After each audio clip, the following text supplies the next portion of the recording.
नमस्कार। हमारे आज के इस पॉडकास्ट इंटरव्यू में नए मेहमान हैं। बाड़मेर के कैप्टन कूल कहूँ या बाड़मेर के कप्तान कहूँ शिक्षा के, या आदर्श कहूँ या आदर किशोर जानी कहूँ, ये आप तय कर लीजिएगा कि आदर्श है या आदर्श किशोर जानी है या कैप्टन कूल है। उनका स्वागत करते हैं। शिक्षा के क्षेत्र की बहुत सारी बातें होंगी, इनके जीवन पर आधारित ये पॉडकास्ट है। तो तमाम दर्शकों से मेरा ये निवेदन है कि इस वीडियो को पूरा देखिए और कमेंट करके बताइए कि आपको प्रोफेसर साहब के कौन से विषय में बड़ा इंटरेस्टिंग वाक्य लगा। और हम स्वागत करते हैं हमारे सर आदर्श किशोर जानी साहब का। सर, आपका स्वागत है। बहुत बहुत धन्यवाद। कैसे हो, क्या हालचाल है, तबीयत के? सबसे पहले तो आपके। बहुत अच्छा हूँ। अच्छा, आपने हमें समय दिया, इसके लिए हम आपका शुक्रिया अदा करते हैं, धन्यवाद करते हैं। बहुत लंबा इंतज़ार कराया। मुझे काफ़ी लोगों ने भेजा कि आप शिक्षकों का पॉडकास्ट नहीं करते हैं, आप शिक्षाविद लोगों को नहीं बुलाते हैं, आप नेताओं को बुलाते हैं, आप कॉमेडियन को बुलाते हैं। तो मैंने कहा बुलाएंगे ना, गुरुओं के गुरु को बुलाएंगे, बाड़मेर के उस गुरु को बुलाएंगे जिसको सब लोग सुनना चाहते हैं। और आपको लेकर कम से कम मेरे को 2000 से ऊपर लोगों ने क्वेश्चन भेजे हैं कि ये करना, वो करना, ये पूछना। मैंने कहा पूछेंगे, मैंने छांट के क्वेश्चन भी रखे हैं। अच्छा। तो शुरुआत आपसे इसी से करते हैं कि आप इतने कूल कैसे हो? आपको लगता हूँ?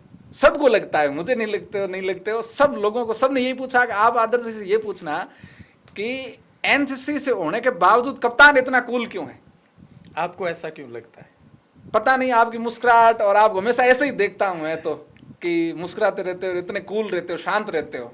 मेरा बेटा क्या कहता है पता है? हाँ। मेरा बेटा कहता है कि पापा आपने ये कूल गलत लगा रखा है। अच्छा। आप तो एंग्री मैन इसके साथ ना इंसाफी हो रही है कि कूल शब्द के साथ। ये दरअसल ऐसा है कि जिंदगी के जो सबक है ना, जिंदगी के थपेड़े हैं, वो सीखते सीखते व्यक्ति संयमित हो जाता है। अच्छा।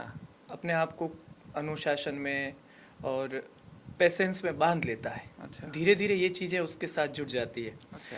तो हुआ ऐसा ही था कि एक बार कोई एक स्टूडेंट था मेरा। ठीक है। आप जानते हैं सभी जाहिर तौर पे कि कूल शब्द है वो महेंद्र सिंह धोनी के लिए माना जाता है। हाँ। उसका भी वही नाम था। तो मैंने ऐसे ही उसको कहा कि तुम भी बड़ा कूल है। अच्छा। तो उसने मेरे को एक लेटर लिख के दिया लंबा सा। अच्छा। और उसने कहा कि मैं नहीं, आप हो। तो मैंने ऐसे ही उसको पढ़ा, ऐसे ही मुस्कुराया मैं। फिर तब कोरोना आया उसके बाद। अच्छा। कोरोना आया तो ये इंस्टाग्राम मुझे पहले पता नहीं था, मुझे तो बाद में भी नहीं पता था। 2021 में आपको पता चला इंस्टाग्राम के बारे में? हाँ, उससे पहले फेसबुक पे थे। हाँ। लेकिन इंस्टा चलाना ही नहीं आता था। अच्छा। तो मेरा एक स्टूडेंट है, वो एयरफोर्स में है। अच्छा। वो आया और उसने मेरी आईडी बनाई। अच्छा। तो आईडी बनाई तो उसने इसी नाम से बनाई। हाँ। उसने बनाई तो फिर मैंने कहा ठीक है, पता नहीं क्या है। उसके तुरंत बाद कुछ समय बाद हम एक कैंप में गए। वहाँ एक जूनियर डिवीज़न का कैडेट था। जूनियर डिवीज़न मतलब 9वीं का 10वीं का छात्र होगा। अनजान शहर का था। तो वो खड़ा हुआ, ऐसे ही परिचय सेशन चल रहा था। तो वो खड़ा हुआ और उसने कहा कि मैं इनको जानता हूँ। अच्छा। और इनकी आईडी है कैप्टन कूल नाम से। अच्छा। तो फिर मुझे लगा कि हाँ, पता नहीं। अच्छा। जो जैसे शब्द है उस शब्द की गरिमा रखना भी बहुत आवश्यक है। तो कोशिश करते हैं कि हाँ ठीक है, इसको जो जैसा होना चाहिए कोशिश करें। अच्छा। दूसरी तरफ क्या, मेरे लिए बड़ी समस्या भी है। एक साथ कई जीवन जीना पड़ता है। हाँ। कि मैं जब साहित्य पढ़ाता हूँ। हाँ। तो वहाँ तो वैचारिकता है और साहित्य है। तो वहाँ तो अलग तरीके से पढ़ाया जाता है, आप जानते हैं, और हिंदी जैसा विषय है। उसके बाद में जब मैं एनसीसी की कक्षा में जाता हूँ। हाँ। तो कक्षा में जाते हैं तो थोड़ा सा वहाँ मेंटोर के रोल में आ जाते हैं। कि हमारी ये कोशिश रहती है कि उनसे थोड़ा सा सिखाने की कोशिश करें। तो जहाँ सिखाने की कोशिश करते हैं तो वहाँ थोड़ा सा अपने को लेवल हाई करना पड़ता है। और उसके बाद में जब ग्राउंड में पहुँचते हैं तो आप जानते हैं ड्रिल है या ऑब्स्टिकल है या फायरिंग की पोजीशंस हैं। वहाँ तो बिना सजा, बिना जोश, बिना डांट फटकार के कुछ होता ही नहीं है। तो मैं बच्चों से कहता हूँ कि ये देखो, ये रेखा है, इस रेखा से इधर हम ऐसे हैं, उस रेखा से उधर ऐसे हैं, उससे आगे ऐसे हैं। अच्छा। तो चलता है। कितने रोल कर लेते हो फिर एक साथ? ये रोल नहीं है, जिंदगी तो एक ही है। लेकिन जैसी परिस्थिति होगी व्यक्ति को उसके अनुसार काम करना। लेते हो, खुद को एडजस्ट कर लेते हो। एक तरफ शांत, एक तरफ गुस्सा, ऐसे जैसे ही हिंदी साहित्य से निकले आप एनसीसी के मैदान में गए और बदल गए सर। व्यक्ति एक ही रहता है। हाँ। और व्यक्ति को जो है वही रहता है, लेकिन परिस्थिति के अनुसार आपको वैसा करना भी पड़ेगा।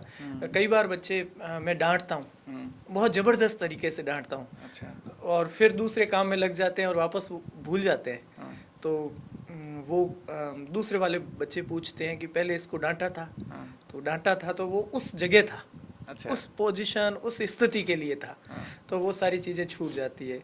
तो मैं अक्सर बच्चों से कहता हूँ कि घर को कॉलेज नहीं लेके आता और कॉलेज को वापस घर लेके नहीं जाता हूँ। अच्छा। घर में कैसा मामला है? एंग्री मैन का है? नहीं, परिवार बड़ा संतुलन से चलाना पड़ता है, और जो दर्शक देख रहे हैं उनको भी कहना चाहता हूँ हाँ, कि ये दो पहिए हैं, हाँ, बराबर ही चलेंगे, अच्छा। नहीं चलेंगे इस तो विषय में फिर आगे बात करेंगे, और बात इस पे भी करेंगे आपके इस लाइफ की, प्रोफेसर की भी। लेकिन इससे पहले मैं आपके उस जीवन काल में लौटना चाहता हूँ, बचपन में। थोड़ा आपके बचपन के बारे में बताइए कि आपका बचपन एक सामान्य व्यक्ति जीवन बच्चों की तरह था या आपका कुछ अलग? अम, मैं यदि शुरू से बात करूं हम्म, तो मेरे परदादाजी थे, हम्म, वो आपके नेत्रार्थ के थे, अच्छा, इधर से थे। तो उनकी रिलेशन पहले वहाँ थी उधर नेहड़ क्षेत्र में, तो उनकी शादी वहाँ हुई। नेहड़ के बारे में थोड़ा बताओ, इस शब्द के बारे में बीच में। नेहड़ वो एक दलदली क्षेत्र है जहाँ पे पानी जो लूनी नदी का पहले आता था, और ज़मीन बहुत उपजाऊ क्षेत्र की है, बबूल वगैरह वहाँ रहे। तो वो एक क्षेत्र है, वहाँ का क्षेत्र विशेष है जो कच्छ के रण से थोड़ा पहले है, और इधर अपना जो मरुस्थल है उसके बाद का बीच की कड़िया है। मतलब वहाँ लोग आसानी से जीवन यापन करते हैं या बहुत कठिनाइयाँ हैं? नहीं, विकट तो है जीवन, जीवन बहुत विकट है वहाँ का, यहाँ से अलग है उधर? बिल्कुल एकदम लाइफ स्टाइल अलग है। अच्छा, वहाँ पे सुविधा ये है कि ज़मीन बहुत उपजाऊ है, लेकिन असुविधा ये है कि वहाँ पे इतना घना वनस्पति है, मच्छर या दूसरी जो भी चीज़ें बहुत ज़्यादा है। अच्छा, और ऐसी स्थिति में बबूल इतने हैं कि आप कैसे करेंगे खेती भी, और यदि आप करने में सक्सेसफुल हो जाते हैं तो बहुत अच्छा क्षेत्र है। अच्छा। हमको तो बहुत अच्छा लगता है। अच्छा, अब लौटो वापस। तो वहाँ जब उनकी शादी हुई उस क्षेत्र में, तो उनके थोड़े समय बाद उनके ससुर जी ने कहा कि यहाँ पे क्या दोरों में क्या करेगा, हाँ, ऊँटनियाँ चराते थे और हाँ। कुछ था नहीं, अच्छा, तो कि यहाँ क्या करोगे, हाँ। वहाँ चल लो। तो मेरे परदादा जी वहाँ पे चले गए, ऊँटनियाँ लेके अपने ससुराल चले गए। अच्छा, उसके बाद में सेटलमेंट हुआ, आप जानते हैं। हाँ। तो सेटलमेंट में ज़मीन अलॉट होती थी, तो उनको ज़मीन अलॉट हुई, तो ज़मीन अलॉट हो गई।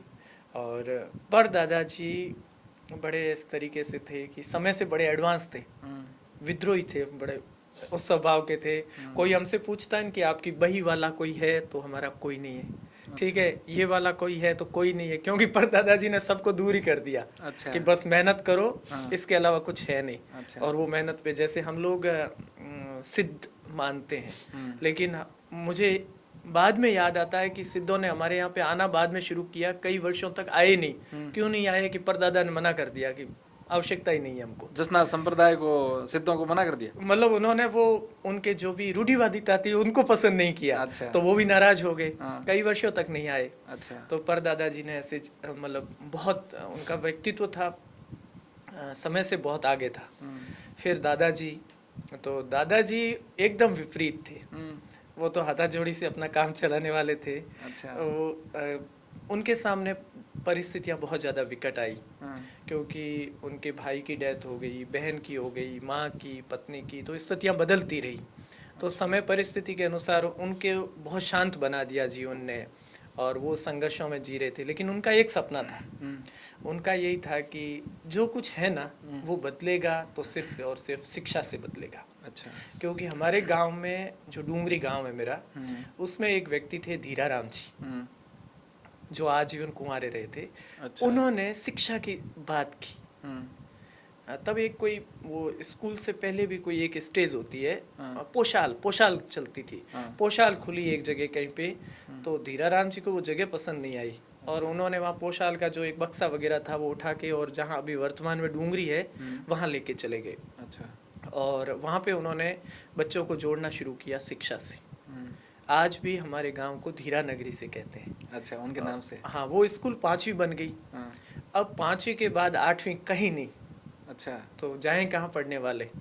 तो वो सिरोही लगता था तब मतलब शिक्षा विभाग का जो हेड ऑफिस था वो सिरोही होता था, वो सिरोही गए अच्छा। और उनसे कहा कि भाई इसको 8वीं करना है। तो उन्होंने कहा ये कोई नियम नहीं है, ऐसे नहीं होगा। हाँ। तो ये एक मैं सच्ची कहानी कह रहा हूँ कि वहाँ शिक्षा विभाग के सामने एक पेड़ था और उसके ऊपर उन्होंने फांसी लगाने का पहले ही कह दिया मैं लगाऊंगा, और लगा लिया लिटरली। तब दौड़ के उनको कहा और फिर स्थितियाँ घूमी, और वो जब वापस लौटे तो 5वीं स्कूल को 8वीं क्रमोन्नत होने का आदेश लेकर ही लौटे थे। अच्छा। तो वो उनका दौर था। ऐसी स्थिति में दादाजी ने फैसला किया मेरे पिताजी को पढ़ाने का। अच्छा। और पिताजी को पढ़ाने का फैसला किया तो कभी कभी यूँ लगता था, उस समय तो दौर ही यही था कि सब खेत में काम करो, इसके अलावा कुछ नहीं था। तो कभी एक बार तो ऐसी स्थिति आई कि पिताजी की स्कूल छूट ही गई थी। तो एक नगाराम जी लेगा करके थे, वो भी उनका काम यही था कि कोई ऐसा अपने बच्चों को स्कूल छुड़वाता है तो उस बच्चे को वापस स्कूल से जुड़वाओ। अच्छा। तो वो जबरदस्ती वापस लेके गए। अच्छा। और था नहीं सारी चीज़ें। फिर पिताजी वहाँ पे 10th में मेरिट में आए, और फिर उसके बाद में सांचौर जाना पड़ा, पैदल जाते थे। कितने किलोमीटर? सांचौर हमसे होगा 70 किलोमीटर। दिल्ली नहीं, वहीं पे फिर वो जैसे रहे होंगे। मैंने तो ये भी सुना है कि वो जो भी यहाँ पे जो ईंधन होता है ना, लकड़ियाँ, वो भी घर से लेके जाते थे उस दौर में। अच्छा। मिर्ची नमक वगैरह तो लेके जाते ही हैं, आटा वगैरह सब लोग, वो तो बाद तक लेके गए, लेकिन वो भी लेके जाते थे। तो सांचौर रहे, वहाँ पे उन्होंने मैथ लिया, मैथमेटिक्स, और वहाँ पे टॉप किया। अच्छा। वहाँ टॉप किया, और उसके बाद में आज जो इंजीनियरिंग वगैरह होती है, उस समय पॉलिटेक्निक होती थी। टॉपर्स सारे पॉलिटेक्निक में जाते थे। सरकारी पॉलिटेक्निक होती थी। तो पापा जी को वहाँ पे जोधपुर में पॉलिटेक्निक में एडमिशन मिला मेरिट के आधार पे। अच्छा। और कोई एक मैंने आज तक मतलब एक हमारे गांव में एक मेरे दादी जी होते हैं, मेघवाल है, तो वो अब तो है नहीं, कुछ वर्षों पहले तक हमेशा उलाहना देती थी। जब भी हमारे घर आते थे ना, तो कहते थे कि तेरे पिताजी को एक बार 50 रुपए की जरूरत थी तो मैंने दिए थे। अच्छा। तो ऐसी स्थितियाँ थी। तो वहाँ जोधपुर पॉलिटेक्निक में उन्होंने टॉप किया फिर वापस। अच्छा। और उनके पुराने साथी पिताजी के जब हमको मिलते हैं मुझे, तो वो उनके किस्से सुनाते हैं कि किस तरीके से गणित की कोई भी समस्या होती थी वो कैसे फटाफट सॉल्व कर लेते थे। फाइनल ईयर की समस्या भी वो सेकंड ईयर में थे तब कर लेते थे। अच्छा। और फिर पिताजी JEN बन गए, और मेरिट में थे तो मेरिट में टॉप उनको पहले ही पोस्टिंग मिल गई। तो मेरा बचपन भी वहीं पे बीता था, जैसा आपने प्रश्न किया था बचपन का, तो उसी गांव में थे। लेकिन हमको कभी एहसास नहीं हुआ कि पिताजी नौकरी में है या ऐसे। संयुक्त परिवार था, बड़ा सा परिवार था।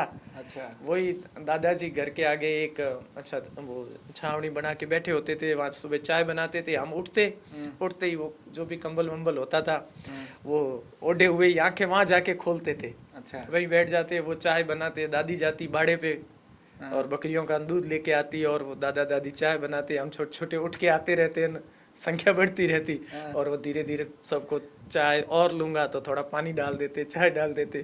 तो संयुक्त परिवार था। अच्छा। फिर वहीं रहते थे। उसके बाद में एक स्कूल थी खामराई, तो वहाँ पर बचपन में पढ़ाई की। अच्छा। पहली क्लास वहीं से शुरू करी? हाँ, हमारे घर से लगभग 3 किलोमीटर है, 3-3.5 किलोमीटर। अच्छा। खामराई स्कूल है, तो वो प्राथमिक स्कूल थी। तो वहाँ पर शुरुआत की। पिताजी ने कहा कि भाई इसको ले जाते हैं। तब एक मेरे पड़ोस में है लूणाराम मेघवाल, वो तब शायद 3री-4थी में पढ़ते थे। अच्छा। उनको कहा कि इसको लेके जाना है स्कूल। अच्छा। तो मैं उनके साथ उंगली पकड़ के जाता था। अच्छा। तो स्कूल जाते थे। स्कूल में एक शिक्षक थे। अच्छा। और लक्ष्मण सिंह जी, बस वहाँ पे पढ़ाई करने के लिए। कितने भाई बहन हो आप? 2 भाई हैं। एक बड़े हैं छोटे हैं आपसे? मेरे से छोटे हैं। अच्छा, सब तब आप पहले उनके साथ जाते थे, बड़े थे इसलिए? हाँ, हमारी जो पीढ़ी है ना, हमारे वाली पीढ़ी में पूरे संयुक्त परिवार में मैं सबसे बड़ा हूँ। अच्छा। हाँ। तो फिर आप उसमें पढ़ाई 5वीं तक वहीं करी? हाँ, 5वीं तक मैंने वहीं पर की। और कंटिन्यू मैं 4थी तक था, तब तक एक ही शिक्षक थे। उसके बाद में एक और सर आ गए, और 5वीं के बाद मेरा चयन हो गया नवोदय विद्यालय में। पहले ही क्लास में टॉप करते थे पहले से? पता नहीं, इतना तो याद नहीं है मुझे। अच्छा। लेकिन हाँ, पढ़ने में ठीक ही था। लोग कहते हैं कि आपने, मुझे किसने भेजा था, आपके दुद्दू किसी व्यक्ति ने भेजा था, नाम याद नहीं मेरे को। उन्होंने कहा कि आदर्श से पूछना कि शुरू से इतने तेज थे अब तेज तरार हो गए। कुछ लोग होते हैं कि ऐसी कभी समझ रही नहीं कि तेज तर्रार वगैरह, या टॉप करना, पता नहीं पढ़ते थे या चलता था बस, इतना कभी समझ रही नहीं कि हमको ये कब टॉप समझ में करना। आया कि मेरे को पढ़ करके सरकारी इस पोस्ट पे जाना है? 10वीं में, 8वीं में? ये आप कभी समझ पूछते हो में, ना आप कॉलेज ये में? कभी अभी भी समझ में आया ही नहीं। कभी नहीं आया? तो उस गांव का प्यारा सा आदर्श इस पोस्ट पे कैसे पहुंच गया बहुत छोटी उम्र में? चलते रहे जिंदगी में। भगवत किशोर सेवन ने मेरे को भेजा कि आप सर से ये पूछना कि 21 साल का युवा लड़का इतनी बड़ी पोस्ट पे लगा तो क्या फील हुआ पहले दिन जब लेटर हाथ में आया तो? पता नहीं, वो स्थितियाँ ऐसी है कि कुछ बयां हो ही नहीं सकता, फीलिंग्स है वो तो सारी, अच्छा, तो वो फीलिंग्स ही हैं। चलो वापस लौटते हैं। तो आपने फिर 8वीं 10वीं? हाँ, मैं वहाँ से जब 5वीं से निकला तो नवोदय में चयन हो गया। और आपको बताऊँ कि हम जालोर से हैं। नवोदय की पढ़ाई के बारे में थोड़ा बताओ कैसे है? हाँ, तो जालोर का नवोदय जसवंतपुरा है। अच्छा, मैं ये मानता हूँ कि मैंने जितने नवोदय देखे हैं ना, सबसे खूबसूरत कोई नवोदय है तो वो जसवंतपुरा का क्यों है। आपने इसलिए वहाँ नहीं से- कह रहा हूँ कि मैं वहाँ से पढ़ा हूँ। लगाव रहा हो इसलिए तो नहीं है? लगाव तो सब जगह से है, अच्छा, लेकिन वो नवोदय है ही ऐसा। हम्म, एक तरफ पहाड़ियाँ हैं, हम्म, हरी भरी पहाड़ियाँ हैं अरावली की, अच्छा, एक तरफ पूरा जंगल है, हम्म, एक तरफ तालाब है हम्म, और मंदिर बना है, बीचों बीच एक राजा का छोटा सा महल है पुराना। हम्म, क्योंकि जोधपुर के राजा जब अफगानिस्तान जाते थे तब वहाँ पे उनका एक ठहरा होता था या जो भी था, तो वो पुराना एक महल बना हुआ है। हम्म, और प्रकृति इतनी अच्छी कि आप कल्पना नहीं कर सकते। अच्छा, माउंट आबू है वो, लगभग अच्छा, वैसा है। अच्छा, तो इतना सुंदर नवोदय था, तो हमने तो, हमारे लिए तो स्वर्ग था। 5वीं तक पढ़ते थे, नवोदय में चयन हुआ। एक वहाँ कुछ चीज़ों का होता है कि लालटेन लेके आनी है, बक्सा लेके आना है, ये लेके आना है, आप लेके लालटेन से पढ़ाई करी? हाँ, लालटेन हमारे तो मतलब ये जब आज बात कह रहा हूँ तो यूँ लगता है, लेकिन लाइट तो बहुत बाद में आई। मुझे लगता है मेरे माताजी ने गांव छोड़ दिया उसके बाद लाइट आई है। लाइटें तो बहुत बाद में आई, हम तो वो तो थे ही, लालटेन से तो पढ़े ही हैं। ये सोलर कब आया था? पहले मुझे याद आ रहा है कि जब मैं शायद 9वीं में पढ़ता था ना, तब एक प्लेट आती थी इतनी सी, और वो प्लेट झोंपे पे रखते थे और उससे एक लालटेन जैसी ही लाइट होती थी। हाँ, तो वो उससे लाइट होती थी, तो पहली तो वो सोलर का था और लाइटें बहुत बाद में आई। अच्छा, फिर आप नवोदय में गए उसके बाद? मैं नवोदय में गया, कभी और लगा आपने नहीं जैसा वापस घर नवोदय लौटता का हूँ? पूछा ना, नवोदय बहुत शिक्षा के लिए बहुत उपयोगी जगह है। और उस समय तो कोई ऐसे निजी संस्थान थे नहीं, तो नवोदय वास्तव में एक स्वर्ग था। अच्छा, नवोदय में कौन है क्या है, आज जिस तरीके से हम नज़रिए से देखते हैं ना, वैसा कोई नज़रिया नहीं है। चुनिंदा गांव से बच्चे आते हैं मासूम से, और सबकी एक परिवार हो जाता है। अच्छा, आज आप दुनिया में, भारत में किसी कोने में जब ये सुनते हो कि मैं भी नवोदय से हूँ, तो अपने आप एक लगाव हो जाता है लोगों को। अपना परिवार कौन बेगा? परिवार ही लगता है, क्योंकि 6-6 महीने वहीं पे तो रहते हैं, घर बार छोड़ के। अच्छा, तो फिर घर की याद नहीं आई तो 6 महीने तक आप हमारे? होता ये है कि हर बार आती है। हाँ, और मुझे लगता है कि आज के जो भी बच्चे हैं ना वहाँ पे, उनके साथ भी यही बीतता है कि वहाँ पे जब नवोदय से आते हैं ना, तो लगभग 1.5-2 महीने की छुट्टी होती है।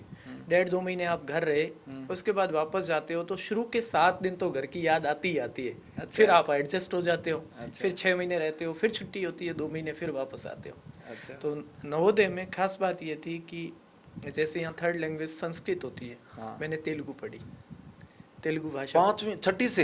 हाँ, 6ठी से। क्यों तेलुगु पढ़ना? वहाँ तेलुगु ही है, मतलब वहाँ क्या होता है कि जितने भारत के नवोदय है ना, इनका जोड़ा बनाया हुआ है।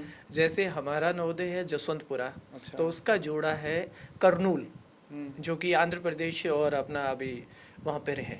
अच्छा, तो वहाँ पे तेलुगु है, तो जो आंध्र प्रदेश के बच्चे हैं कर्नूल वाले, वो हिंदी पढ़ेंगे और हम लोग तेलुगु पढ़ेंगे, ताकि 9th में और 8th में वहाँ पे माइग्रेशन हो सके। अच्छा, तो तेलुगु पढ़ी हम लोगों ने। अंग्रेजी 5वीं तक नहीं थी हमारे। नवोदय में गए तो पहली बार ABCD पढ़ा था। छोटी कौन सी होती है, बड़ी कौन सी होती है, तो तब पहली बार ABCD पढ़े थे। अच्छा, और फिर नवोदय में वहाँ पढ़ा, 3-1 साल में पढ़ा था। फिर मेरी जो आज मिसेज है ना, श्रीमती जी, उनका भी नवोदय में हो गया था। अच्छा, तो वो भी नवोदय आ गए थे। वो मैं नवोदय से निकला, फिर वो आए उसी में? हाँ, उसी नवोदय में। और वो तो आंध्र प्रदेश भी गए, उन्होंने 1 साल पढ़ाई आंध्र प्रदेश में की। अच्छा, तो ये नवोदय है। अच्छा, फिर आप 3 साल बाद 8वीं में आप नवोदय से निकल गए? हाँ, फिर मैं बाड़मेर आ गया। 10th बाड़मेर से किया आपने? हाँ, मैं बाड़मेर आया, कुछ समय मैंने आदर्श विद्या मंदिर में पढ़ाई की अच्छा। और उसके बाद में मैं गांधी चौक में चला गया, जो सरकारी स्कूल है। तो गांधी चौक में मैंने पढ़ाई की। पापा जी की नौकरी कहाँ थी उस समय? सिंदरी। अच्छा। पापा जी के ये था कि पापा जी जहाँ भी रहे तो उनके साथ हमारे गांव से कोई ना कोई बच्चे पढ़ने वाले 10-12 रहे ही रहे। और हम अभी जहाँ पे हमारा मकान है वहाँ पे गांव से कुछ वर्षों बाद एक झोंपा लेके आए ट्रैक्टर की टोली में। अच्छा। गांव से लेके आए, गांव मेरा यहाँ से 140 किलोमीटर है। अच्छा। तो वहाँ गांव से झोंपा लेके आए और झोंपे के आगे वो ऐसे ही बनाया हुआ था। तो वो लोग सारे झोंपे में वहीं रहते थे, कुछ लोग बाहर यूँ छानड़ी बना के उसमें। अच्छा। तो मैं भी वहीं आ गया था। हाँ। पिताजी की सिंदरी बालोतरा यहाँ पर पोस्टिंग रही थी। अच्छा। तो मैंने 12th गांधी चौक से की थी, तो वहाँ भी लगभग अव्वल ही रहा मैं। अच्छा। ऐसी कोशिश रही थी। फिर मेरी ग्रेजुएशन यहाँ से हुई थी कॉलेज से, जिस कॉलेज में मैं आज पढ़ा रहा हूँ। अच्छा। तो उसी से हुई थी। मेरे इंग्लिश लिटरेचर था, अच्छा। हिंदी साहित्य था और राजनीति विज्ञान। आपने सारे सब्जेक्ट पढ़े? तेलुगु, हिंदी, इंग्लिश? ये तो ज़रूरी है, सबको ही पढ़ने हैं, लेकिन मेरे 12th में ज्योग्राफी था। हाँ। तो वो पढ़ा। अच्छा। और उसके बाद में इंग्लिश और हिंदी लिटरेचर पढ़े मैंने। अच्छा। और यहाँ से ग्रेजुएशन किया था। तेलुगु में क्या याद है, कुछ याद है? गिनती होती है ऑक्टी, रेंडू, मुडू, नालू ऐसे है। तो वो चलते कुछ हैं। मालूम है? बताइएगा सर क्या बोल रहे हैं। तो वो तो भाषा ऐसी चीज़ है कि आप जितना व्यवहार में लाओगे हाँ। तो उतनी आप सीखते जाओगे, नहीं लाओगे तो खत्म हो जाएगा। आपके सबसे प्रिय शिक्षक कौन रहे हैं पूरी इस पढ़ाई के सारे क्रमों में, 5वीं 8वीं 10th 12th ग्रेजुएशन तक? सबसे प्रिय कि उस व्यक्ति ने मेरा दिल जीत लिया या मैंने उनका दिल जीत लिया? मैंने किसका दिल जीता, ये ज़्यादा अच्छा सवाल है। अच्छा। नहीं, हम दोनों का जवाब चाहते हैं, ये मेरा सवाल उसमें आया हुआ है अच्छा, आपके पास क्या सवाल है? कि इनके सबसे प्रिय कौन से शिक्षक रहे? मेरे तो जो प्राथमिक शिक्षक है वही प्रिय है सबसे। अच्छा, क्या नाम है? लक्ष्मण सिंह जी। अगर देख रहे हैं तो गुरु का जिक्र कर रहे हैं हमारे गुरु। मेरे वास्तव में प्रिय शिक्षक हैं। और क्यों शिक्षक हैं? क्योंकि जीवन जीना उन्होंने सिखाया। कि हम जब पहली बार स्कूल पहुंचे, नहीं पता था ना स्कूल क्या होता है, क्योंकि मेरे से कोई मेरा बड़ा भाई या बहन तो गई नहीं थी स्कूल। हाँ। और चाचा वगैरह गए थे, तो पीढ़ियों में बहुत अंतराल आ चुका था वर्षों का। तो मैं गया था, तो तब एक दलिया आता था स्कूल में। उस समय भी उसी ये समय सरकार बढ़िया काम करती है बच्चों के लिए। उस समय एक दलिया आता था। अच्छा। और एक वो एल्यूमिनियम की प्लेट्स होती थी। अच्छा। तो वो खाट पे जब बैठते थे सर, हाँ। तो मेरे को पास में बिठाते थे उसमें। तो मेरे को बड़ा संकोच होता था ऐसे, लेकिन वो लाड़ प्यार से वो दलिया खिलाते थे। आपके बचपन की फोटो भेजिएगा 5वीं तक की, तो मेंशन करेंगे, कितने प्यारे लगते हो उसमें। 5वीं तक की मेरे पास होगी भी नहीं शायद। नहीं है? पता नहीं, ढूंढना पड़ेगा। अच्छा, आप किस अध्यापक के सबसे प्रिय छात्र रहे? ये सवाल तो ये तो उनसे पूछना चाहिए कि मैं किसका प्रिय रहा। अच्छा, लेकिन आप लिस्ट दे दो सबके गुरुओं की, मैं लिस्ट बना के सबको हाँ, फोन आप करके चेक कर पूछूंगा। सकते हैं, बिल्कुल आप उनसे टैली कर सकते हैं। हाँ। मैं बताऊं, जैसे प्राथमिक शिक्षा में गया, हाँ। तो प्राथमिक शिक्षा में जो एक ही शिक्षक थे हमारे, हाँ। 4th कक्षा तक, लक्ष्मण सिंह जी। शायद उन्होंने बहुत स्नेह रखा मुझे, मेरे प्रति। एक अब जो थोड़ा बहुत बोलते हैं या थोड़ा बहुत कुछ सिखा पाते हैं ना, मुझे लगता है उनकी वजह से ही हुआ। आपको बताऊं, एक बचपन में कविता उनकी लिखी हुई होती थी और उनकी कविता बोलता था मैं। तो एक बार वो बुला रहे थे कि 15 अगस्त पे बोलनी है या 26 जनवरी पे। तो मैं बोलता था, तो क्या पैर का अंगूठा है ना, वो ऐसे ऐसे ज़मीन पे यूं यूं करता था और गर्दन यूं नीचे करके बोलता था। क्यों? वो ऐसे ही संकोच होता था, आत्मविश्वास की कमी होती होगी। तो उन्होंने क्या किया कि जूती पहन के आए हुए थे, तो मेरे पैर के अंगूठे पे पाँव रख दिया। अच्छा। लिटरली कह रहा हूँ मैं, सही कह रहा हूँ। हाँ। और एक लकड़ी लाए और यहाँ पे यूं लगा दी कि अब बोल। अच्छा। तो मैंने बोला, जिधर देखो उधर टरी टरी, एक कविता थी। खेत खड़े ट्रैक्टर, सड़क दौड़े मोटर वगैरह ऐसी। अच्छा। उसके बाद में कभी भी गर्दन नीचे नहीं हुई और पाँव का अंगूठा भी नहीं हिला। अच्छा, एक दिन बाद? हाँ, मतलब वो उस दिन के बाद में वो सारा खत्म हो गया। तो उन्होंने बहुत सिखाया। तो और वो क्या करते थे कि हर कक्षा मतलब 5वीं तक के एक ही शिक्षक थे, तो हर कक्षा को जल्दी जल्दी पढ़ा के और 5वीं वाले को पहली में गिनती बुलवाने के लिए भेज देते थे। और रेस्ट के बाद में क्या एक पेड़ था नीम का, अच्छा। बाकी लोगों को बरामदे में बुला लेते थे बच्चों को, और आप उसके नीचे बैठ के ये रामायण, महाभारत, ये कृष्ण लीला, ये सारी किताबें वो उस समय सुनाते थे हमको। अच्छा। आज बहुत सारी आप सोशल मीडिया पे कविताएं सुनते हो, राजवाड़ा, रोंगड़ वगैरह वगैरह, ये उन्हीं की लिखी हुई है। अच्छा। तो शायद उनका प्रिय रहा होऊंगा। फिर एक चौथी में हमारे शिक्षक आए तुलसाराम जी। तुलसाराम जी ये कल्चर एक्टिविटी में बहुत सक्रिय थे वो, थोड़ा बहुत उनसे सीखे हम लोग। अच्छा। अभी हमारा पीछे प्रोग्राम था तो मेरे शिक्षक के तौर पे तुलसाराम जी इसमें आए थे, तो हमने तो उनको सुबह के प्रोग्राम था उसमें सुबह के प्रोग्राम में जो करना था कर दिया। वो शाम के प्रोग्राम में भी रुके। अच्छा। तो मैंने पूछा क्यों रुके हो? तो उन्होंने कहा कि मेरे को जो कहना था वो तो मैंने कहा ही नहीं, वो तो मैं शाम के प्रोग्राम में कहूँगा। अच्छा। तो उन्होंने शाम के प्रोग्राम में जो उनके दिल की बात थी कही। अच्छा। तो हो सकता है, मुझे तो लगता है कि उनका भी प्रिय ही हूँ। अच्छा। इसके बाद में आपको गांधी चौक की किस्सा सुनाऊँ मैं। गांधी चौक से पहले नवोदय में थे, तो नवोदय में मैं छोटा बहुत था, मतलब छोटा ही था लगभग, मेरा प्रताप हाउस था। अच्छा। तो छोटा था तो हाउस वाइज प्रेजेंटेशन होता है कल्चर का।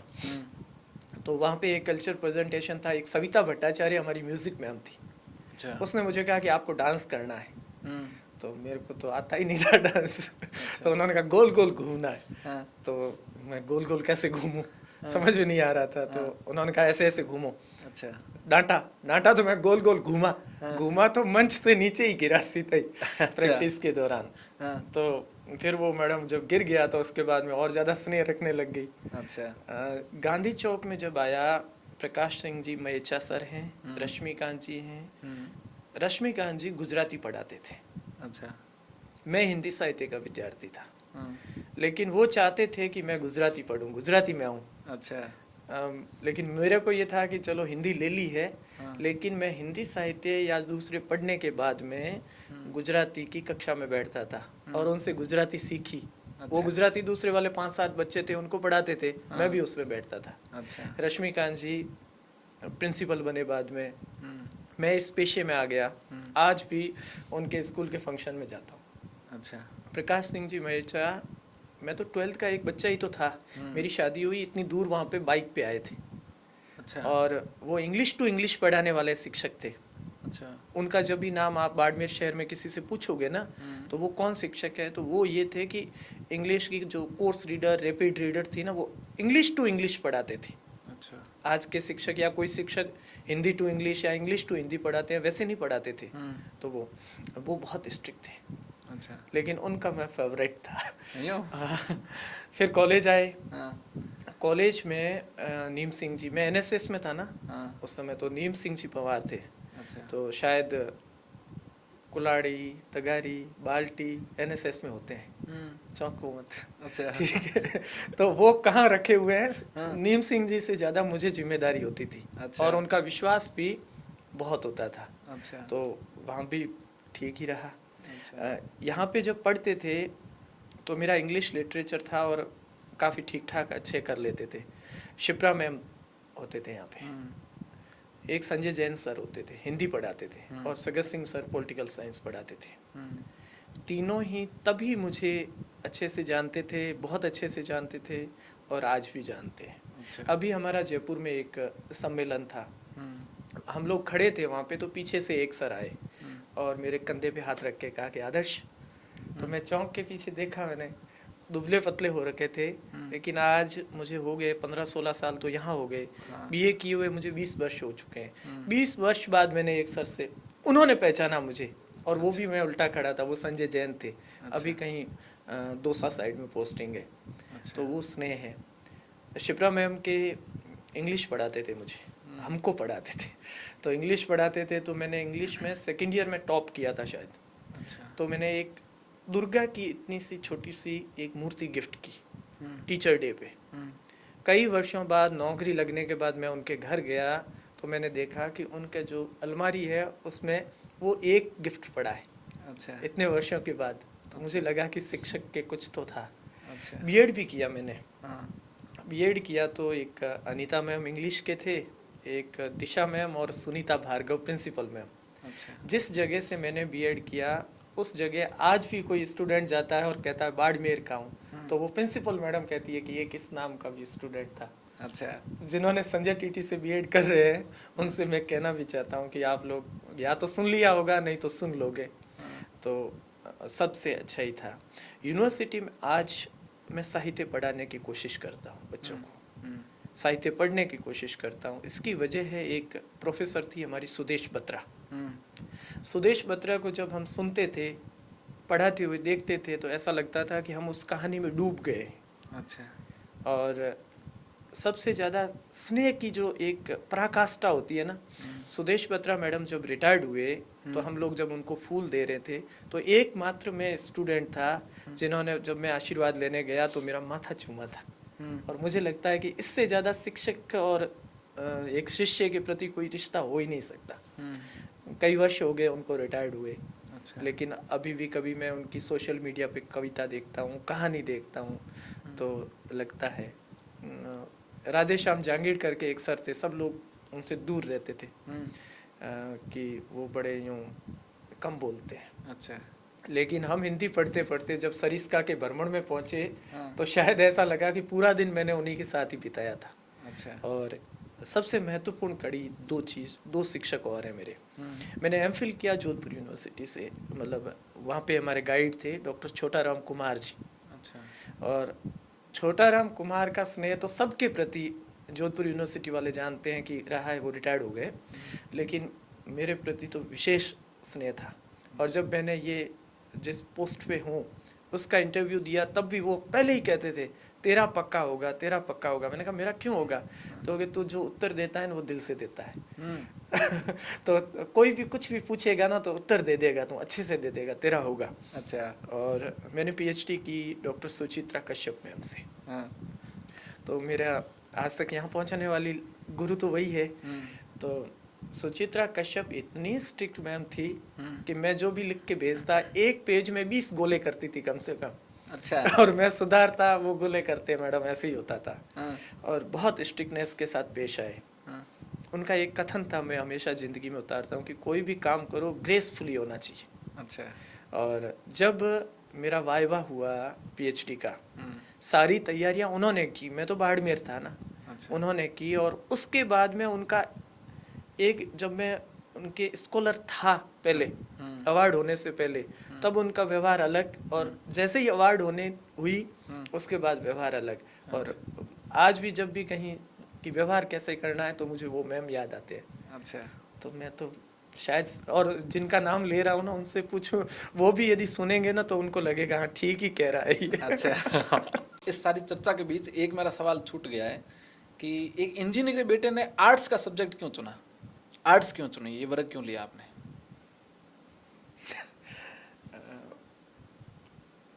मैंने जब 10th की परीक्षा दी ना उसके बाद मैं गांव चला गया। अच्छा। और गांव में हमारा जो डूंगरी गांव है उसमें हमारी दुकानें वगैरह टाइप का कुछ बन रहा था, तो मेरे को भेज दिया वहाँ पे। अच्छा। कि जाओ और उस पर निगरानी रखनी है और जो कारीगर वगैरह है उनके खाना वाना बनाने में हेल्प करनी है। तो मैं वहीं था। अच्छा। और 10th का रिजल्ट आया। अच्छा। रिजल्ट आया तो कि अब तो विषय लेना है, क्या लोगे? तो पापा जी ने पूछा? नहीं, पापा जी ने नहीं पूछा। अच्छा। मेरे चाचा जी ने पूछा आपसे? हाँ। तो मैंने कहा आर्ट्स लूँगा। क्यों? तो चाचा जी ने नाराज हुए क्योंकि वो साइंस के टीचर थे उस समय। अच्छा। 2nd ग्रेड थे। अच्छा। तो उन्होंने कहा कि या तो मैथ ले क्योंकि पिताजी इंजीनियर है, या फिर साइंस लो क्योंकि हमारे सबके साइंस थी बाकी वालों की। मैंने कहा मेरे तो आर्ट्स लेनी है। तो उन्होंने ज़्यादा कुछ कहा नहीं और पिताजी को कहा कि इसको आर्ट्स लेनी है, देखोगे। पिताजी आए, शनिवार को आते थे घर पे। अच्छा। तो पिताजी ने मेरे सामने देखा और मेरे को कहा जो लेना है ले, ओढ़ मत लाना। अच्छा। फिर लौट के ये ना कहना पड़े कि मैंने गलत चयन कर लिया। अच्छा। तो बस इतना ही कहा था उन्होंने। अच्छा। और कभी उन्होंने ये दबाव दिया ही नहीं कि ये विषय लेना है, ये बनना है, ऐसे पढ़ना है, ऐसा कभी उन्होंने कहा नहीं। अच्छा। और वो मतलब जिस प्रकार से गांव आते थे, जब भी छुट्टी पे गांव आते थे तो हमारे गांव के बहुत सारे लोग शाम को सुबह आ जाते थे। कईयों के कुछ नोट्स लिखवाने होते थे, कईयों की कोई चीज़ें होती थी, तो वो आते थे तो वो बातें करते थे, हम लोग उन्हीं से सीखते थे। बाकी कभी उन्होंने दबाव दिया नहीं। अच्छा। तो इसलिए मेरी रुचि इसी में थी, इसलिए ये ले लिया। आपके और आपके पिताजी के बीच में कैसा रिश्ता रहा है उस समय का? मेरे से कोई दुनिया में एक चीज़ मांगने को कहे ना तो मैं यही कहूँगा कि बस 2 दिन दे दें वापस, क्योंकि बहुत कुछ सुनना सीखना चाहता हूँ। पहले क्या है, हम लोग इस चीज़ को समझ ही नहीं पाए।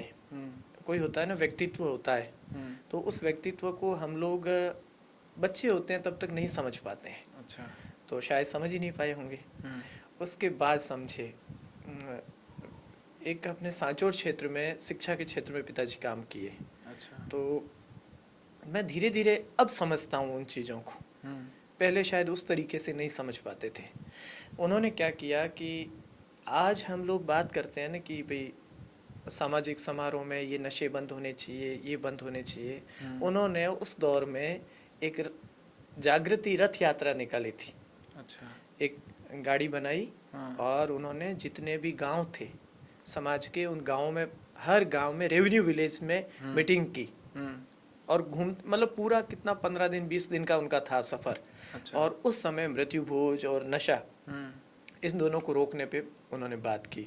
और सांचौर क्षेत्र में वो रुक गए उस समय, 2000 में 5-6 की बात कर रहा हूँ, तब रुक गए। और एक एसडीएम साहब भी बहुत अच्छे आए, वो भी स्ट्रिक्ट थे, चीज़ें रुकी। अच्छा। कुछ वर्षों बाद वापस शुरू हो गई। अच्छा। लेकिन उन्होंने वो कोशिश की थी। पिता जो समाज एक बना हुआ है वहाँ पे सांचौर में, तो उसका काम काफ़ी वर्षों से वही देख रहे थे। अच्छा। अप्रत्यक्ष रूप से कि अध्यक्ष कोई होगा लेकिन काम संभालते थे। तो एक अध्यक्ष जो बाद में बने, उन्होंने एक बार पिताजी की जयंती के अवसर पर भाषण में कहा कि मैं नया नया आया था और मेरे पास रात को 2 बजे उमाराम जी आए और उन्होंने कहा कि कल हमको एक नए अध्यक्ष का चुनाव करना है। अच्छा। हम लोग आपका नाम लेंगे, आप मना नहीं करेंगे। अच्छा। तो उन्होंने कहा कि आपका खुद का क्यों नहीं कर लेते? अच्छा। तो उन्होंने कहा कि नहीं, हमें आप में वो क्षमताएं दिखती है कि आप सबको साथ लेके और नई सोच के साथ काम करोगे, तो आपको करना है। और अच्छा। इस तरीके से उन्होंने हमेशा काम किया, लेकिन उसको शो करने की कोशिश नहीं की। तो मैं तो मतलब उस समय था ना, जैसे आपका प्रश्न था, तो उनको एज ए, मैं तो पिताजी के रूप में ही देखा मैंने। कभी इस तरीके से कि बहुत बड़े अफसर हैं या बहुत बड़े सोशल वर्कर हैं, उस रूप में कभी देखा ही नहीं। पिताजी ने जितने भी हमारे क्षेत्र में स्कूल्स थी, उसमें सब में बालिकाओं के लिए शौचालय के अपने पैसों से करते थे। अच्छा। अड़ोस पड़ोस में कहाँ सड़क की स्वीकृति, अब स्वीकृतियाँ बहुत आसान हो चुकी है, पहले थी नहीं, तो कहाँ की करनी है, बहुत सारी करवाते थे। क्या स्वीकृति करवानी है, कहाँ पे क्या काम करना है, ये सब करते थे उस समय।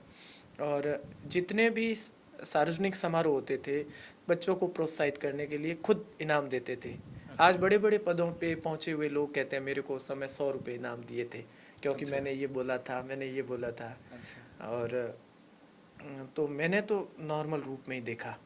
अब जब नहीं है पिताजी, तब मैं ये सोचता हूँ कि काश 2 दिन मिल जाते तो मैं पूछता और बहुत कुछ जानना था। अच्छा। तो बहुत याद आती है। खैर, आजकल लोग ये कहते हैं कि मैं मेरे बेटे के साथ बहुत फ्रैंक हूँ, बहुत दोस्त की तरह रहता हूँ। ये चीज़ और आपके पिताजी के बीच का जो रिश्ता है, इनमें कितना फ़र्क है? ये चीज़ें क्या है आज के समय में जो चल रही है? अलग अलग चीज़ें, मैं ये मानता हूँ। मैं तो 5वीं तक था, मतलब गांव रहते थे ना, तब तक तो हमने तो मतलब वो दूसरी चीज़ें समझी ही नहीं। बच्चे थे, समझ नहीं पाए चीज़ों को। उसके बाद मैं नवोदय लाइफ में रहा या हॉस्टल में रहा। उसके बाद यूनिवर्सिटी में चला गया, राजस्थान यूनिवर्सिटी में मैंने पीजी वहाँ से किया। उसके बाद मैं वापस लौट के आया तो तभी आया जब मेरा सिलेक्शन हो चुका था।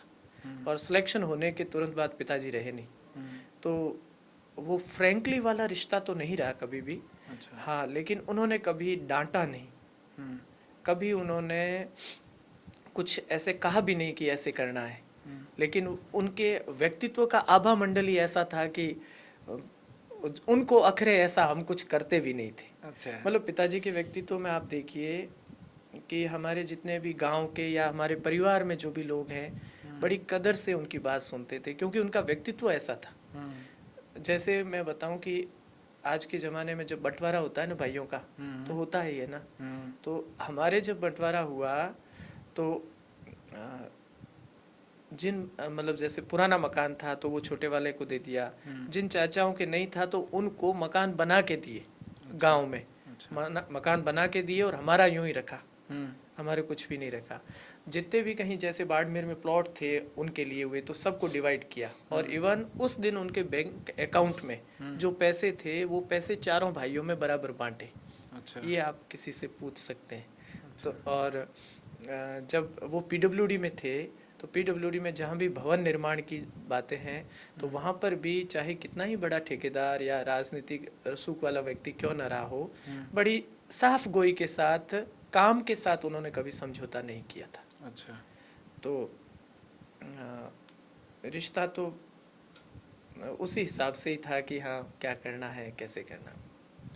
एक मेरे सामने एक किस्सा आया कि जब आपके पिताजी का स्वर्गवास हुआ था, आप उस समय कहाँ थे? मैं चेन्नई था। आपको कब ये पता चला? मैं मदुरई जा रहा था। मदुरई मेरे एमफिल का चित्रा मुदगिल के साथ इंटरव्यू था। अच्छा। चित्रा मुदगिल एक लेखिका है और उनके साथ इंटरव्यू था, इसलिए मैं मदुरई के लिए जा रहा था। तो मैं अहमदाबाद से ट्रेन में गया, मुझे 2-1 दिन लग गए। चेन्नई था दिन भर और शाम को मैं बस से बैठा था मदुरई के लिए।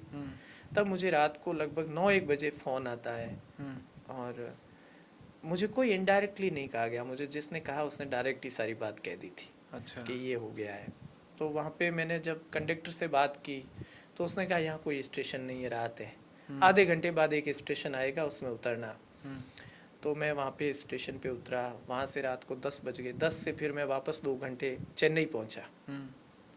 चेन्नई पहुँच के मैं वहाँ पे हमारे एक गाँव के थे तो वो भी वहाँ पे आ चुके थे, तो फिर एयरपोर्ट गए। तो मैं पहली बार एयरपोर्ट पे गया था और जब तक हम एयरपोर्ट पहुँचे तब तक अहमदाबाद या मुंबई की सारी जो फ्लाइट्स थी वो क्लोज हो चुकी थी। अच्छा। रात भर वहीं पे एयरपोर्ट पे रुकना था। तो एयरपोर्ट पे रुके और फिर दूसरे दिन वहाँ से सुबह में वहाँ से रवाना हुआ। 12 बजे 5 बजे मैं गांव पहुँचा था। अच्छा। और तब मैं वहाँ था। खुद के ऊपर कितना बोझ लग रहा था उस समय जब आप सफ़र ये कर रहे थे? तो उस समय समझ नहीं थी इतनी और ऐसा सोचा भी नहीं था। जीना तभी तो शुरू किया था और शुरू करना था, और अकस्मात कोई चीज़ हो जाती है तो कोई ज़्यादा सोचते नहीं। तो मेरे को तो चिंता यही थी। रात भर मैं एयरपोर्ट पे था तो उस समय मैं वहाँ था चेन्नई में, मेरी माताजी बाड़मेर में थे, जो मेरी सिस्टर थी जोधपुर में थी और छोटे वाला भाई कोटा था। हम लोग अलग अलग जगह पे थे। तो मुझे तो ये भी चिंता थी कि सब बाकी लोग कैसे होंगे। तो कुछ भी समझ में नहीं आ रहा था। तो समय था, समय सब कुछ करता है, तो समय ने शायद कुछ किया। इससे आगे बढ़ते हैं। आपके और एकता जी की शादी कब हुई, इसके बारे में थोड़ा विस्तार से बताइए। हमारी शादी तो अभी बाद में ही हुई। मैं जब 3.5-1 साल का था और एकता जी शायद 6-1 महीने के हुए होंगे, तब मेरे परदादाजी गुजर गए। अच्छा। दादाजी गुजरे तो मेरे चाचा हैं, उनके ससुराल वालों में उनके जो एक काकी ससुर है वो भी ओढ़ावनी लेके साथ आए। तो एक ओढ़ावनी मेरे लिए भी लेके आए कि ये एक इसके लिए है। तो उनकी तरफ से रिश्ता आया तो मेरे दादा मना कर नहीं सकते थे। तो उन्होंने कहा कि भाई ठीक है। तो पिताजी के सामने ये चुनौती थी कि रिश्ता स्वीकार करना ही था। तो उन्होंने स्वीकार कर लिया। तो तब तो मैं 3-3.5 साल का था। अच्छा। और शादी मेरी नौकरी लगने के बाद हुई है। तो करीब आप ये मान के चलिए कि 90 से लेके 2011 तक कितने साल हो गए? 21 साल। सगाई के 21 साल बाद शादी हुई हमारी। अच्छा। अब कैसा मामला है, घर में डांट वाट पड़ती है कभी? अच्छा है। खाई एकता जी से डांट? देखो पति इतना पत्नी काम है, आप बाहर रहते हैं, फील्ड में रहते हैं, कॉलेज में रहते हैं, जगह जगह आपको जाना पड़ता है, आप घर में समय कब देते हैं? तभी तो दे पाता हूँ क्योंकि वो घर पे है। हाँ मैं खुश नसीब हूँ हाँ कि मुझे घर की कोई चिंता नहीं है। हाँ। घर की सारी जिम्मेदारियाँ उन्होंने ओढ़ रखी है। अच्छा। और जैसा आपने डांट का कहा, ये कहा, यदि रिश्ता है ना, हाँ पति पत्नी का रिश्ता है, हाँ। तो नोक झोंक लड़ाई प्यार सब नहीं है तो है ही नहीं रिश्ता। फिर तो आप फॉर्मेलिटी कर रहे हो। इस पर थोड़ा बताओ ना, आज के युवाओं को कैसे चलाना चाहिए, एक सक्सेस या एक अच्छा पति पत्नी का रिश्ता कैसा होना चाहिए, उसके अंदर क्या चीजें होनी चाहिए? इसके लिए बहुत सारी चीजें, आपका परिवेश कैसा है उस पर निर्भर करता है, अच्छा। समझ पे निर्भर करता है, लेकिन एडजस्ट तो आपको करना ही होगा। अच्छा। जितने भी यूथ सुन रहे हैं, जितनी प्रॉब्लम्स बाड़मेर में आ रही है या हाँ। कहीं पर भी आ रही है, अभी हमारा जो प्रोग्राम था एनुअल फंक्शन, जो इवनिंग प्रोग्राम था, उसकी थीम ही यही थी हमारी। डे में हमने पेरेंट्स को बुलाया, अच्छा। माता पिता को। अच्छा। पीढ़ियों में अंतराल आ रहा है, लोग कहते हैं, बुजुर्ग युवा कहते हैं कि बुजुर्ग समझते नहीं, बुजुर्ग कहते हैं कि आज के युवा एडवांस बहुत हो चुके हैं, सुनते नहीं हैं। सुनते नहीं। तो हमने सुबह ये बताने की कोशिश की थी कि हमारे लिए हमारे माँ बाप बहुत महत्वपूर्ण है। अच्छा। और माँ बाप को भी ये समझाने की कोशिश की कि आपके बल पर ही, आपके सहयोग के बल पे ही आपके जो बच्चे हैं वो आगे बढ़ पाएंगे। अच्छा। शाम को हमने ये कोशिश की कि बाकी सारे रिश्ते तो ठीक है, बने बनाए मिले, लेकिन एक रिश्ता ऐसा है जो पति पत्नी का है, जो आपका बनता है, लेकिन उसको आगे बढ़ाना आपके हाथ में है। तो उसमें हमने एक गेस्ट बुलाए। किसको? जो भी थे। अच्छा। वो गेस्ट आए तो गेस्ट के हिसाब से थे, दोनों हाँ। हस्बैंड वाइफ को ही बुलाया था। अच्छा। तो वो भी आए तो गेस्ट के हिसाब से ही थे। हाँ। लेकिन प्रोग्राम की थीम देखते थे जब मंच पे पहुंचे ना, हाँ। तो सिर्फ उन्होंने यही बात कही हाँ। कि हम दोनों फील्ड में साथ साथ काम कैसे कर पाते हैं, अच्छा। और आप लोग भी साथ साथ कैसे करोगे। तो सारी चुनौतियाँ, परेशानियाँ, उलझने सब कुछ आएगी, लेकिन समझ रखनी बहुत ज़रूरी है। एक दूसरे को समझेंगे तो कोई दिक्कत है नहीं, विश्वास होना बहुत ज़रूरी है। अच्छा। सामने वाले ने जो किया है ठीक ही किया होगा। अच्छा। बस इतना ठीक है। आप ये मानते हो? बिल्कुल। अच्छा। बेटे को कितना समय देते हो? उसको तो लगता है कम ही देता हूँ। अच्छा। लेकिन कोशिश तो करता हूँ। देते हो ना समय निकाल के? बहुत सारे लोग ऐसे कहते हैं बच्चों के लिए समय नहीं है, नौकरी है, बाहर जाना है, ये जाना है, उनके लिए आपका क्या मैसेज है? आपसे बिजी तो शायद मुझे नहीं लगता कोई सरकारी कर्मचारी होगा। नहीं नहीं, ऐसा नहीं है। व्यक्ति चाहे तो हर चीज़ को अपना सही सही समय दे सकता है। आप बहुत जल्द नौकरी लग गए, 22 साल की उम्र में आपका सिलेक्शन हो गया जिस पोस्ट पर, इस पर आपका आना कैसे हुआ? बहुत सारी वैकेंसी थी, आप और कुछ नहीं कर सकते इसमें?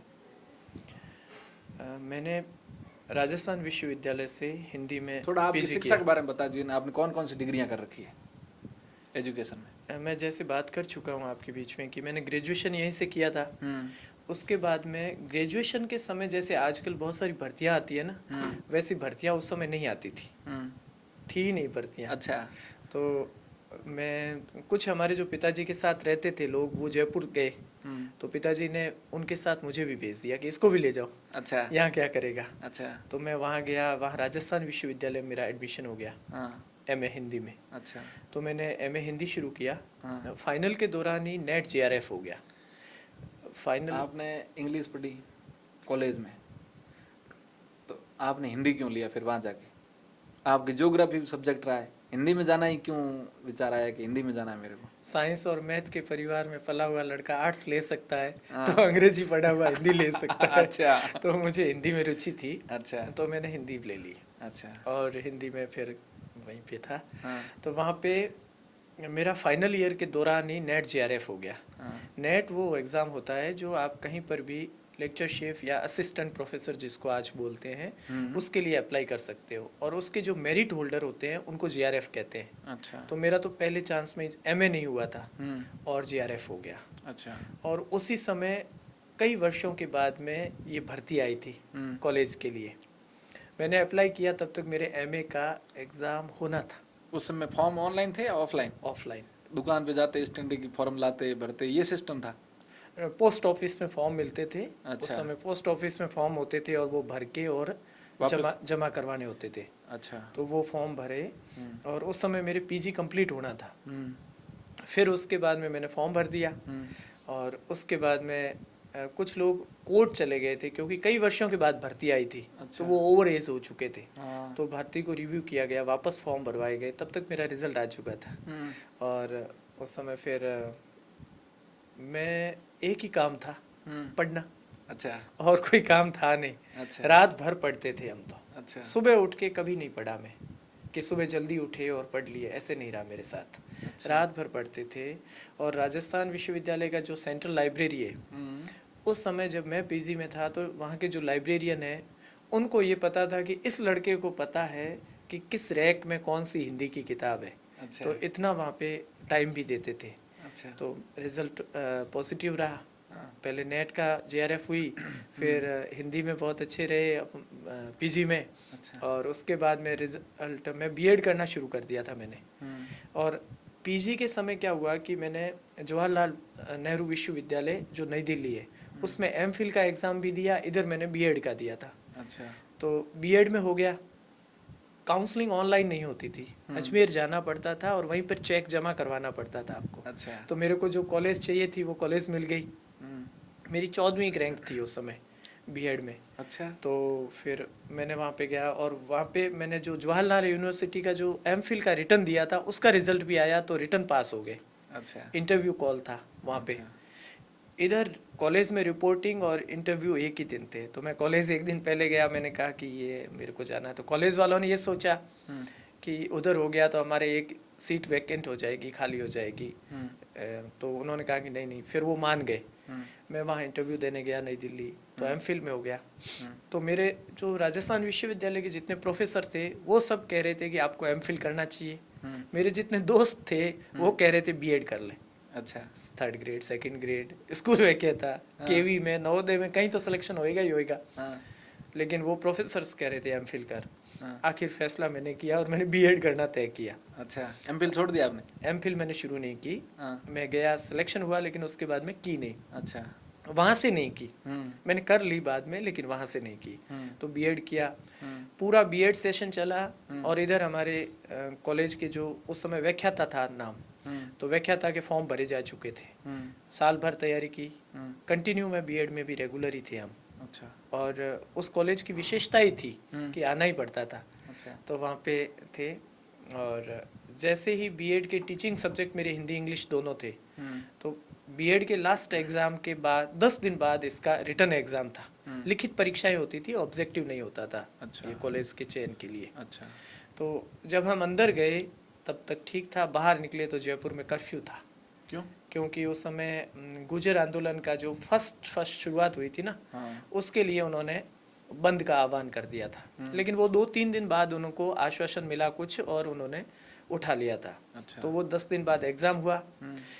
उसी समय पहली बार एमएड के लिए परीक्षा होनी शुरू हुई। पहले एमएड परसेंटेज बेस पे होती थी। अच्छा। तो मैं बैठा था, मैंने कहा एमएड का देते हैं। एमएड में हो गया, मेरी 4th रैंक थी। अच्छा। तो एमएड भी वहीं से शुरू कर दी। और रिजल्ट आया तो मैं रिटर्न पास हो चुका था। अच्छा। जयपुर में बहुत सारे दोस्त हो चुके थे। एक मेरे गांव के खियाराम जी है, हम दोनों ने थैला उठाया और जोधपुर आ गए। अच्छा। जोधपुर आके और तैयारी शुरू की, इंटरव्यू की। और यहाँ से फिर मैंने एमफिल का शुरुआत कर ली थी। तो फिर मैंने एमफिल का यहाँ से शुरुआत की। दिसंबर था महीना, 13 दिसंबर को इंटरव्यू, 17 को रिजल्ट आया। तो मेरे एक मित्र थे, तो ऐसे तो था नहीं आज की तरह कि व्हाट्सएप पे आ जाएगा रिजल्ट। वहाँ पे चस्पा होता था अजमेर। अच्छा। तो वो रिजल्ट उसने कहा कि मेरे ससुर जी वहाँ रहते हैं, उसने भी दिया था, मेरा दोस्त था। तो उसने कहा कि वहाँ पे बता देंगे वो। 9-1 बजे तक कि आया नहीं। 9:30 बजे बात हुई हमारी, तो कि रिजल्ट आया, हुआ नहीं कह के उसने स्विच ऑफ कर दिया मोबाइल। अच्छा। अब ये पूछ नहीं रह गए कि आपका नहीं हुआ कि मेरा नहीं हुआ कि हम दोनों का नहीं हुआ। अब बेचैनी इतनी, और कोई जानकार नहीं कि किससे पूछे। अच्छा। तब वो मेरे साथ वाले और मैंने कहा कि अपने को 12 बजे चलते हैं, जो पत्रिका का कार्यालय है ना, वहाँ पे अखबार छपता है। वहाँ गए, उसने कहा 4 बजे से पहले कुछ भी नहीं मिलेगा। रात को 12 बजे चले गए अखबार लेने? हाँ, तो नींद किसको आती है। अच्छा। फिर रेलवे स्टेशन से होते होते हम ये जो लहरिया स्वीट होम है भगत की कोठी के पास वाला, वहाँ पे पीली टंकी के पास, वहाँ पे 4 बजाए और वहाँ पे 4 बजे हॉकर्स के पास पेपर आए और देखा परिणाम उसके अंदर तो नंबर था। अच्छा तो फिर लगा कि हाँ हो गए, फिर थैला उठाया और आगे बाड़मेर। अच्छा। तो तब मैं 22 वर्ष का था, हाँ बहुत मतलब तब सबसे छोटी उम्र में ही था। अच्छा। आप बाड़मेर कॉलेज आए, जिस कॉलेज से आपने ग्रेजुएशन की उसी में आपका वापस सिलेक्शन हो गया। आज काफ़ी सालों बाद आप इस कॉलेज के सबसे लोकप्रिय प्रोफेसर हैं, ऐसा क्यों? बहुत सारे यहाँ ऐसा प्रोफेसर हैं मुझे तो नहीं लगता। और भी स्टाफ है, लेकिन मुझे बहुत सारे लोगों ने भेजा कि सर को ये पूछना है कि ऐसा क्या इन्होंने नया इनोवेशन किया है खुद के अंदर कि ये हर बच्चे के बहुत नज़दीक है। मेरा जब चयन हुआ ना तो मैं सिरोही जाना चाहता था। बाड़मेर नहीं चाहते थे? पता नहीं, मैं सिरोही को प्रेफर कर रहा था अच्छा और मुझे सिरोही ही जाना था। अच्छा। लेकिन फिर क्या हुआ कि परिवार की स्थितियाँ ऐसी बन गई, पिताजी रहे नहीं, माँ अलग जगह, भाई बहन अलग जगह, अच्छा 4-5 जगह हो जाती। तो फिर हमको मजबूरी में फिर बाड़मेर आना पड़ा अच्छा और मैंने फिर बाड़मेर में पोस्टिंग ली। अच्छा। तो यहाँ आया तो बस कुछ बच्चे तो ऐसे थे जो मैं मतलब वो फर्स्ट ईयर में आए थे और मैं फाइनल में था यहाँ पे। वो लोग यहाँ पीजी कर रहे थे और मैं वापस आ गया था। और कई जो अभी काफ़ी अच्छे पदों पर है, जब मैं पहली बार आया तो दुबला पतला सा था, छोटा सा तो था। तो वो उनको लगता था ये कोई परीक्षा में ड्यूटी देने आया हुआ है। तो ऐसा था। फिर मैं जानता हूँ कि जब मैं स्टूडेंट था तो किन परिस्थितियों से गुजरा था। तो आज के जो स्टूडेंट आते हैं उनके सामने क्या चुनौतियाँ हैं, वो भी क्या सोचते हैं। तो मैं अपने आप को उनकी जगह रख के काम करने की कोशिश करता हूँ। अच्छा। जो जिम्मेदारियाँ हैं उसको पूरी करने की कोशिश करता हूँ, शायद इसलिए। अच्छा, आप सबको संतुष्ट कैसे कर पाते हो कॉलेज के अंदर या हर फील्ड में जहाँ भी जाते हो? मैंने कोई सवाल है, हर व्यक्ति के विरोध में लोग होते हैं, लेकिन आदर्श किशोर जानी के विरोध में एक भी सवाल नहीं आया मेरे पास सोशल मीडिया से। मैंने किसी को संतुष्ट करने की कोशिश की ही नहीं। तो फिर लोग कैसे संतुष्ट? मैं तो ये सोचता हूँ मैं सेटिस्फाई रहूँ, घर पे जाऊँ तो जाके अच्छी नींद आए कि हाँ आज कुछ अच्छा किया। बस इतना ही सोचता हूँ, खुश करने की कोशिश करता ही नहीं हूँ। दुनिया को कब खुश कर पाया है कोई? ना कोई संतुष्ट कर पाया है। लोग तो नाराज नहीं है आपसे कोई? पता नहीं, ये आपसे इतनी पब्लिक डील करते हो आप, इतने बच्चे आते हैं, एनसीसी है आपके पास, और भी आप तैयारी करवाते हो, आप उजास चलाते हो, तमाम प्रकार की आप संस्थाएं चलाते हो बच्चों के लिए, पर्यावरण के लिए, समाज के लिए, लेकिन मेरे ऐसा कोई व्यक्ति नहीं जिसने पेज पर ये भेजा हो कि ये नेगेटिव सवाल आप पूछिएगा। वो उनका बड़प्पन है या उनकी सोच है। मैं तो ये कोशिश करता हूँ कि जो भी मेरे पास काम है वो ईमानदारी से करूँ। और ईमानदारी में कई बार कड़वा जवाब भी देना पड़ता है, मैं देता हूँ। ऐसा नहीं है कि हमेशा मीठे मीठे जवाब देता हूँ। अच्छा। कड़वा भी देता हूँ, डांटता भी हूँ, सजा भी देता हूँ। और मेरे को एक बार किसी ने कमेंट भी किया था, काफ़ी बड़े व्यक्ति हैं, तो उन्होंने कहा कि आपसे लड़के खौफ भी खाते हैं और प्यार भी बहुत करते हैं। तो मैंने कहा पता नहीं, मुझे नहीं पता। अच्छा, फिर एनसीसी में आना कैसे हो गया आपका? मैं जब कॉलेज में यहाँ पे था, हिंदी पढ़ाता था। अच्छा। मुझे एनएसएस का प्रोग्राम ऑफिसर बनाया और एनएसएस में काम करता था। एनएसएस को करीब ठीक ठाक कुछ नया करने की कोशिश की। उसके बाद में वैकेंसी आ गई एनसीसी में, मैंने अप्लाई किया और भी बहुत सारे लोगों ने किया। इंटरव्यू हुए, मेरा सिलेक्शन हो गया। अच्छा। सिलेक्शन के बाद में जो ऑफिसर ट्रेनिंग एकेडमी है कामठी में, वहाँ से हमारी जो कोर्स होता है प्री कमीशन का, वो 3 महीने की ट्रेनिंग होती है। अच्छा। और वो वहाँ से ट्रेनिंग करके मैं लेफ्टिनेंट बना। अच्छा। और लेफ्टिनेंट बनने के बाद फिर बाड़मेर में जिम्मेदारियाँ निभाई इसी कॉलेज में, और फिर आगे मैंने प्रमोशन से मैं कैप्टन भी हूँ अभी। अच्छा। तो इस तरीके से एनसीसी जुड़ गए। जब मैंने एनएसएस छोड़ा था तब एनएसएस वालों लड़कों ने कहा था सर आप गलत जगह जा रहे हो। अच्छा। आप एनएसएस के लिए ही बने हो। मेरे स्टाफ के साथियों ने कहा, क्योंकि जब मैंने एनएसएस छोड़ के एनसीसी में गया ना, तो मेरी जगह जो एनएसएस में आए ना वो थोड़े यूँ बड़े यूँ स्वभाव वगैरह व्यवहार स्ट्रिक्ट था। अच्छा। तो उन्होंने कमेंट किया था कि एनसीसी एनएसएस की तरह चलेगी और एनएसएस एनसीसी की तरह चलेगा। अच्छा। तो जिन्होंने कमेंट किया था, मैं अब कभी कभी मिलना होता है उनसे, वो कहीं और पोस्टेड है, तो मिलना होता है उनसे, पूछता हूँ कैसे, ताकि ओके है। सब ठीक है। अच्छा, सेवा का भाव फिर कहाँ से आया आपके जीवन में? कौन सी घटना है जिससे आदर्श किशोर जानी इतने सेवा भावी हो गए? ऐसा हूँ क्या? हाँ, मैं प्रत्यक्ष उदाहरण हूँ। अ, पता नहीं, ये तो परिवार के संस्कारों से आता है। अच्छा। और जो शायद हो सकता है पिताजी से जो हमने सीखा था। मैं एक बार पहले ऑफलाइन एडमिशन होते थे कॉलेज में, शुरू में ही जब 1-2 साल मेरी नौकरी हुई होगी, तो मैं वहाँ पे था। तो एक स्टूडेंट आया गुड़ामालानी साइड से कोई, और खिड़की पे किसी से पूछा, मैं एक खिड़की पे था, दूसरे पे मेरे कोई साथी थे, उनसे पूछा कि मेरा नाम पूछा, उनसे मिलना है। तो उन्होंने कहा कि अंदर आ जाओ। वो अंदर आए तो एक लड़का था, वो लड़का उस समय शायद टीचर लगा था। वो अंदर आया और उसने बताया कि पहले अपने फेमिन चलती थी, फेमिने, हाँ फेमिने चलती थी, नरेगा बाद में आया, पहले चलती थी। अच्छा। तो उसने बताया कि वो 10,000 रुपये लेके आया। तो मैंने कहा किस बात के हैं? तो उसने कहा कि फेमिन चल रही थी और कि मैं फेमिन पे था उस समय, और ऊपर चेकिंग पे आपके पिताजी आए और मैं विचारों में खोया हुआ था जाड़ के नीचे, तो मैं खड़ा ही नहीं हो पाया, पता ही नहीं चला मुझे कि फेमिन आ गई है, मतलब चेकिंग आ गई है ऊपर। तब मैं वहाँ था तो ऊपर फिर आपके पिताजी मिले, तो मेरे को कह रोना आ गया था ऐसे ही।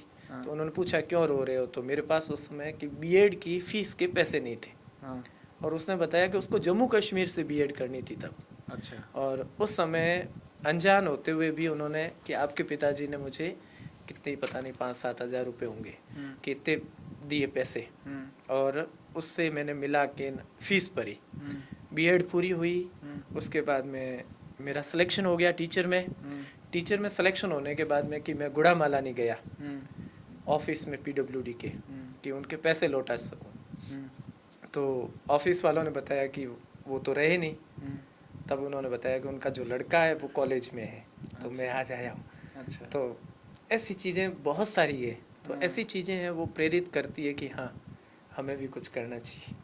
तो लोगों के शायद ऐसी ऐसी छोटी छोटी घटनाएं हैं जिनसे सेवा के काम आ चुके हैं। ये बहुत बड़ी घटना है, छोटी घटना नहीं है। पता नहीं, जो समझते हैं वो जानते हैं कि अनजान व्यक्ति को कैसे मदद करते हैं कोई। नहीं उन मतलब जैसे भी जब भी कभी होता है, मुझे ऐसा कोई दिन नहीं निकलता कि मुझे कोई एक वाक्य सुनने को नहीं मिलता होगा। मेरी जब शादी भी हुई थी ना, तो सारा काम काज करने वाले वही लोग थे जिनको पिताजी ने पढ़ा के नौकरी लगवाया था। अच्छा। ये कोई 1-2 नहीं है, बल्कि सैकड़ों में लोग हैं। तो जब वो इतना कर सकते थे तो मुझे भी लगता है छोटा सा तो कुछ तो हम भी कर लें। आपके जीवन की ऐसी कोई घटना जिससे आपको बहुत कुछ संघर्ष करना पड़ा हो? हम जब परिवर्तन की बात करते हैं ना, तो हर परिवर्तन खुद से करना पड़ता है। मेरी जब शादी हो रही थी ना, तो मेरे पिताजी नहीं थे। तो हमारे यहाँ पे एक सामाजिक मान्यता है कि जितनी भी हमारी जो परंपराएं, धार्मिक जो रिवाज है ना, जो वो सारे के सारे सुहागिनें करती है। तो मेरे सामने चुनौती थी कि हम समाज में कुछ बदलाव लाएं। तो मेरी जब शादी का घृतपान का था, तो हमारे यहाँ पे बड़ा ऐसा मामला रहता है। तो तब मैंने समाज के सामने कहा कि घृतपान मेरी माताजी ही करवाएगी। उसमें बहुत सारी चुनौती आई। कैसे? क्योंकि पिताजी थे नहीं, तो विधवा स्त्री से नहीं करवाते हैं, तो कैसे स्वीकार्य होगा? तो किसी ने कहा नानी से करवा लो, किसी ने कहा चाची से करवाओ, बुआ से करवाओ। लेकिन मैंने कहा कि नहीं भाई, इतने दिनों तक कुछ नहीं है तो हमेशा कौन साथ रहता है? किसने पाला, किसने पोसा? तो उनसे करवाया। विवाह की सारी रस्में हमने माँ से ही करवाई, चाहे आरती करवानी हो, चाहे दही दिलवाना हो, जो भी था। मेरी और बहन की शादी दोनों की थी, तो दोनों की रस्में हमने उनसे करवाई। हमने एक मैसेज देने की कोशिश की। फिर छोटे भाई की शादी हुई तो किसी ने सवाल नहीं किया कि कौन रस्म करेगा। अच्छा। और आज मेरे पास बहुत सारे कभी कभी मैसेज आते हैं कि आज यहाँ पे सर मैंने ये रस्म मेरी माँ से करवाई, पिताजी नहीं है। या फिर कहीं पर कोई दूसरा बताता है कि आज वहाँ पर ऐसी रस्म हुई। तो हम रूढ़ियों को तोड़ने की कोशिश करते हैं। तो ये जब मेरे सामने था तो बहुत बड़ी चुनौती थी। अच्छा। ऐसे ही क्या था कि इसमें हमको नशा भी तो बंद करना था। बंद इसलिए करना था क्योंकि पिताजी ने उस क्षेत्र में काम किया, और हम यदि उसकी पालना ना कर पाए तो कैसे होगा? तो सब लोग साथ तो थे ही, लेकिन कुछ लोग ये चाहते थे कि नहीं नहीं ये ऐसे होगा तो फिर कल हमको कौन पूछेगा, कौन पूछेगा। तो इसलिए था तो कोशिशें की। हाँ। तो हमने कहा कि ऐसा है कि थोड़ा सा एक मैसेज देते हैं हाँ। समाज में हाँ। कि हाँ कुछ परिवर्तन किया जा सकता है। हम्म। तो इधर उधर से बहुत सारे दबाव बनाने की कोशिश की गई। हम्म। जब राती योगा शुरू होना था तो हमारे वो दूर दराज के लोग आए, तो उनसे कहलवाया गया कि इनसे कहो कि भाई ये तो करना पड़ेगा। हाँ। तो सब लोग ऐसे ही बैठे थे और उन्होंने कहा ये है। तो हम लोग भी बैठे थे। मैं तो मेरी शादी थी तो ऑब्वियसली मैं तो थोड़ा कम बोल पा रहा था। हाँ। तो उन्होंने कहा कि थे टाबर हो, हम्म। हम जो को नहीं गए। अच्छा। तो वो छोटे वाले ने कहा तो टाबरों से मांगते ही क्यों हो? हाँ। तब सब लोग निरुत्तर थे और फिर नहीं हुआ। हाँ। मतलब जो भी अफीम की मनुआर या हाँ। डोडे की मनुआर ये सब नहीं चली। हम्म। और मुझे लगता है कि आज बहुत सारे जगह ऐसी आवश्यकता है हम्म। कि वहाँ पे नहीं भी होनी चाहिए, हम्म। क्योंकि हम लोग बदलाव नहीं करेंगे तो कौन करेगा। तो जब मैंने ये सारी चीज़ें करने की कोशिश की ना, हम्म। तो बहुत सारा सोचना पड़ा, बहुत सारे संघर्ष करने पड़े, हम्म। लेकिन आखिर में सब लोग साथ थे अच्छा। और आज भी साथ हैं। अच्छा।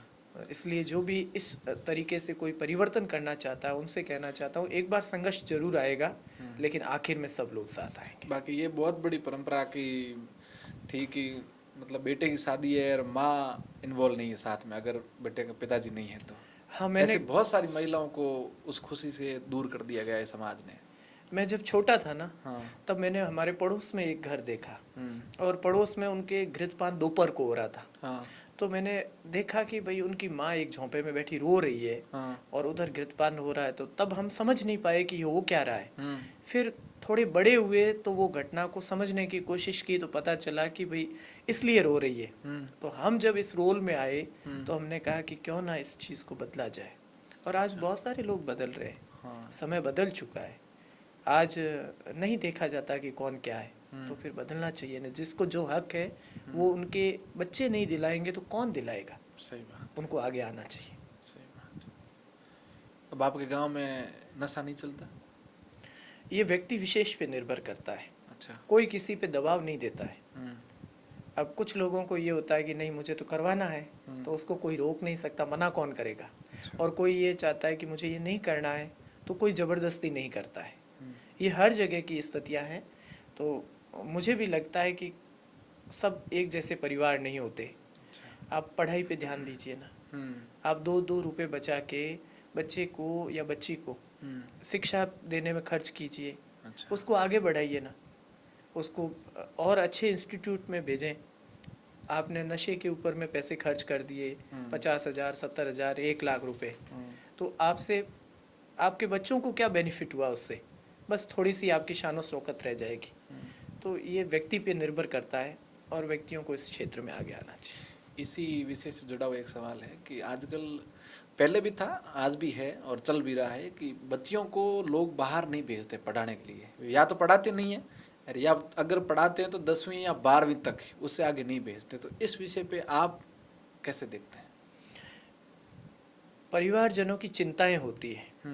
हम जानते हैं कि बायोलॉजिकल स्त्री और पुरुष, इसलिए कुछ विषयों पे उनकी चिंताएं होती है। दूसरी समाज का नज़रिया होता है। इस वजह से कहीं ना कहीं था ये, लेकिन समय के साथ चीज़ें बदली है, काफ़ी हद तक बदल गई है। लेकिन अभी और इस क्षेत्र में काम करने की आवश्यकता है। मैंने एनसीसी ज्वाइन की, उससे पहले बाड़मेर में किसी लड़की ने एनसीसी कभी नहीं ली थी। आज जितनी बच्चियां आप देखते होंगे बहुत सारे इंस्टीट्यूशंस में, किसी स्कूल कॉलेज में बाड़मेर जैसलमेर में एक बच्ची नहीं थी। अच्छा। 2013 में पहली बार हमने बच्चियों को शामिल किया था। 7 लड़कियों को लिया था, 2 ने छोड़ दी, 5 रही। अच्छा। और धीरे धीरे 5-7 वर्षों में ये हुआ कि आज तो 50-50 है। अच्छा। हर जगह पे लड़कियां हैं। तो जो लड़कियां आज जुड़ी है उनसे कि उनकी यात्रा 2013 से ही यहाँ शुरू हुई है। जब ये सोचेगी ना तो उनको ताज्जुब होगा। ऐसे ही जब हम ये सोचते हैं कि बच्चियों को बाहर नहीं भेजना है, लेकिन जब आप बाहर भेजना शुरू करोगे, बहुत अच्छे पदों पे जाएगी, बहुत अच्छा काम करेगी, तब और मोटिवेशन मिलेगा। तो कुछ हद तक बच्चों का ये कर्तव्य है कि जो पेरेंट्स की आशाएं हैं, अपेक्षाएं हैं, उनके अनुरूप खरे उतरे और दूसरा पेरेंट्स का भी ये दायित्व बनता है कि उनके जो बेटे बेटी चाहते हैं ना, उनके साथ बन के रहो, उनको आगे बढ़ाओ। अच्छा। तो शायद ये प्रश्न नहीं आएगा। सुनीता विलियम्स आज कहाँ पर है? सही बात। अंतरिक्ष में बैठी है। हाँ। वापस लौट के आएगी नहीं आएगी नहीं पता है, लेकिन वो वहाँ तक पहुँची ना। तो इस तरीके से यदि आप मौका देंगे तो नाम रोशन होगा, लेकिन दोनों को अपनी जिम्मेदारियों का एहसास होना बहुत ज़रूरी है। अच्छा, आप शिक्षा के साथ खेल जगत को और संगीत को और इसको कैसे देखते हैं?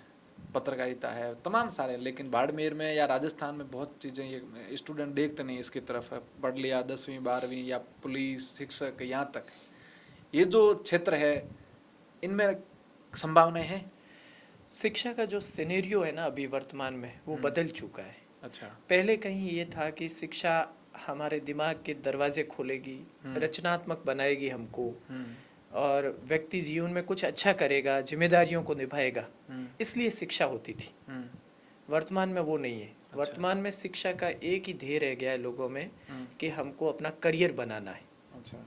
आजकल तो आप देखेंगे कि तीसरी में बच्चा आता है तब क्रैश कोर्स करना शुरू कर देता है। हर महीने फीस फीस फीस फीस देते, क्या हो? फीस। हर क्लास में क्या देते हो? फीस। तो अब फीस देते हैं, और जब लौट के कार्य क्षेत्र में वो लड़का आएगा तब वो मांगेगा भी लोगों से फीस। तो समय बदल चुका है। तो यदि खेल कूद, संगीत या दूसरी जो चीज़ें हैं, पहले बहुत सारे SUPW के कैंप वगैरह होते थे, तो वो सारी चीज़ें क्या करते थे कि व्यक्तित्व के निर्माण की बात करते थे, और फिर वो किसी फील्ड में उतर जाता था तो उसमें अच्छा करता था। हम अच्छे इंसान बनाने की कोशिश उसमें करते थे। अब सब यही चाहते हैं कि करियर अच्छा होना चाहिए, हमारा बेटा नौकरी लगे, बेटी नौकरी लगे। तो इसके लिए बहुत सारी चीज़ें आ चुकी है, वो उनको नौकरी लगाने का काम करती है। तो नौकरी ओरिएंटेड शिक्षा होती जा रही है। अच्छा, तो उस आपको सबसे ज़्यादा किससे लगाव है? संगीत से? आप नृत्य भी अच्छा करते हैं, खेल जगत से भी आप जुड़े हुए हैं, आप NCC से जुड़े हुए हैं, आपकी प्रिय क्या है खुद के लिए? दुनिया में तमाम चीज़ें मुझे सब प्रिय है। अच्छा। वक्त के अनुसार जहाँ समय मिलता है। हाँ। मैंने ये पढ़ाई की तो उसके साथ साथ मैंने बैचलर ऑफ जर्नलिज्म भी किया और मास्टर भी किया उसमें। अच्छा। तो पत्रकारिता भी मुझे अच्छी लगती थी। एक दौर था तब मुझे लगता था पत्रकार बनना चाहिए। अच्छा। इस पेशे में आ गया। अच्छा। कभी कभी किसी को लगता है ये करना चाहिए था। तो सारी चीज़ें अच्छी है। ऐसा कुछ नहीं है कि जो करो दिल से करो बस। आप NCC में लेते हैं बच्चों को, बच्चे NCC में क्यों आए? आपने ज़िंदगी में जो काम नहीं किए या आप करना ही नहीं चाहते थे कभी, और वो आपसे करवाने हैं, तो आप NCC में आना चाहिए। एक ऐसी लाइफ आपको जीने के मिलेगी जिसमें सब लोग साथ हैं, एडवेंचर है। आपने कभी किसी का कहना माना या नहीं माना, लेकिन आपको मानना है तो आना है। फायरिंग है, ड्रिल है, इस तरीके के बहुत सारी चीज़ें हैं, बहुत सारी एक्टिविटीज़ है। उसके लिए आपको NCC में आना है, और आपको एक जिम्मेदार नागरिक बना के NCC निकालेगी, इसलिए आना है। आप आज भी खुद को एक विद्यार्थी मानते हैं? मनुष्य ताउम्र विद्यार्थी ही रहता है। अच्छा। और जब विद्यार्थी पना खत्म हो जाता है ना, उस दिन इंसान भी खत्म हो जाता है। अच्छा। तो मैं तो हमेशा विद्यार्थी मानता हूँ। इसलिए ज़्यादा लगाव रहता है बच्चों से? मैं मेरे बच्चों से सीखता हूँ। हाँ। बहुत सीखता हूँ, और हर कोई न कोई मुझे सिखा के जाता है। अच्छा। वो सिखा के जाए कि ना से जाए, लेकिन मैं उससे बहुत सीखता हूँ। अच्छा।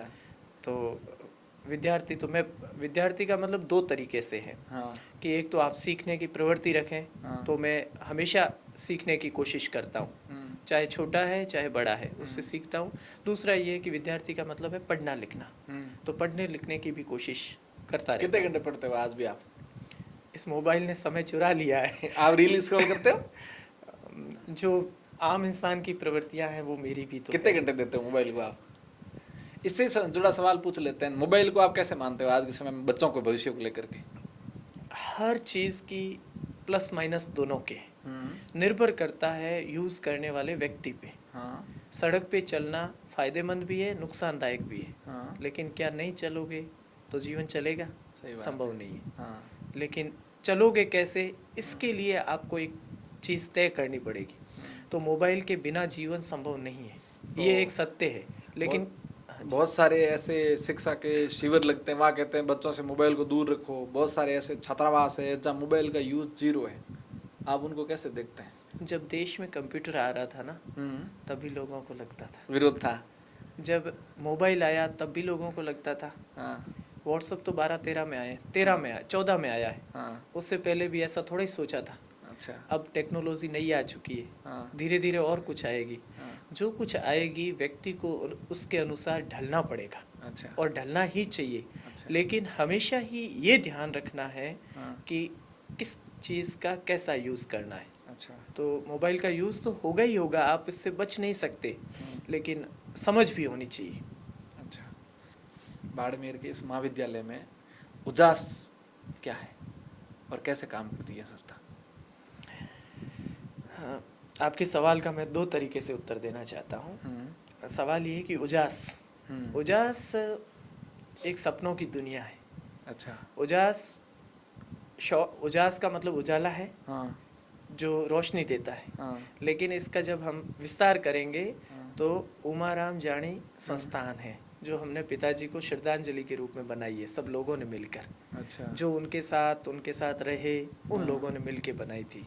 अच्छा। तो हम शुरुआत में क्या करते थे कि हमारे क्षेत्र में जो ऐसे बच्चे हैं जिनके पेरेंट्स मतलब पिताजी नहीं है, उन्हीं पे फोकस किया हमने, और उनकी फीस भरना, उनको किताबें बस्ते देने का काम करते थे। अच्छा। लेकिन सरकार ने उसके बाद में सब फ्री कर दिया, फीस है, किताबें फ्री कर दी। तो वो हमने छोड़ के फिर समय बदला, और उजास के माध्यम से हमने बच्चों को निःशुल्क तैयारियां शुरू करवाई। अच्छा। लोग जुड़ते गए, न हम बच्चों से फीस लेते हैं, अच्छा। न शिक्षकों को कुछ दे पाते हैं। अच्छा। और हमने आर्मी के लिए तैयार करवाने की शुरुआत की। उनको फिजिकल करवाते हैं, उनको लिखित की तैयारी करवाते हैं। बहुत सारे बच्चे अपने मुकाम पे पहुंच गए।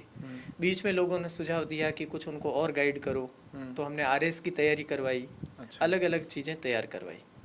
तो इस तरीके से उजास काम करता है कि हम लोग एक ग्रुप में जुड़ जाते हैं और वो ग्रुप उनको तैयारी करवाता है।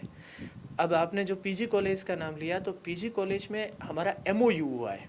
अच्छा। मतलब उनके साथ हमारा टाई अप है कि यहाँ के बच्चे हैं, उनके ग्रूमिंग के लिए, उनको गाइड करने के लिए हम लोग काम करेंगे।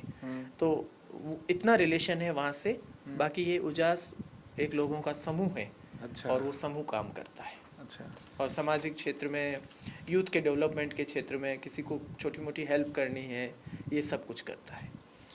आज के समय में शिक्षा में कोचिंग को आप कितना महत्वपूर्ण मानते हैं? और कोचिंग संस्थाओं पर भी अगर मैं पूछूं तो आपकी क्या राय है? मैंने तो कभी लाइफ में कोचिंग की नहीं। कभी नहीं की? नहीं। फिर भी आप तो रैंक बता रहे हैं, कभी 2 बता रहे हैं, कभी 4 बता रहे हैं, कभी 16 बता रहे हैं। उस समय दौर था ही नहीं MA, कोचिंग का। इनका सब में आपकी रैंक लगी हुई है।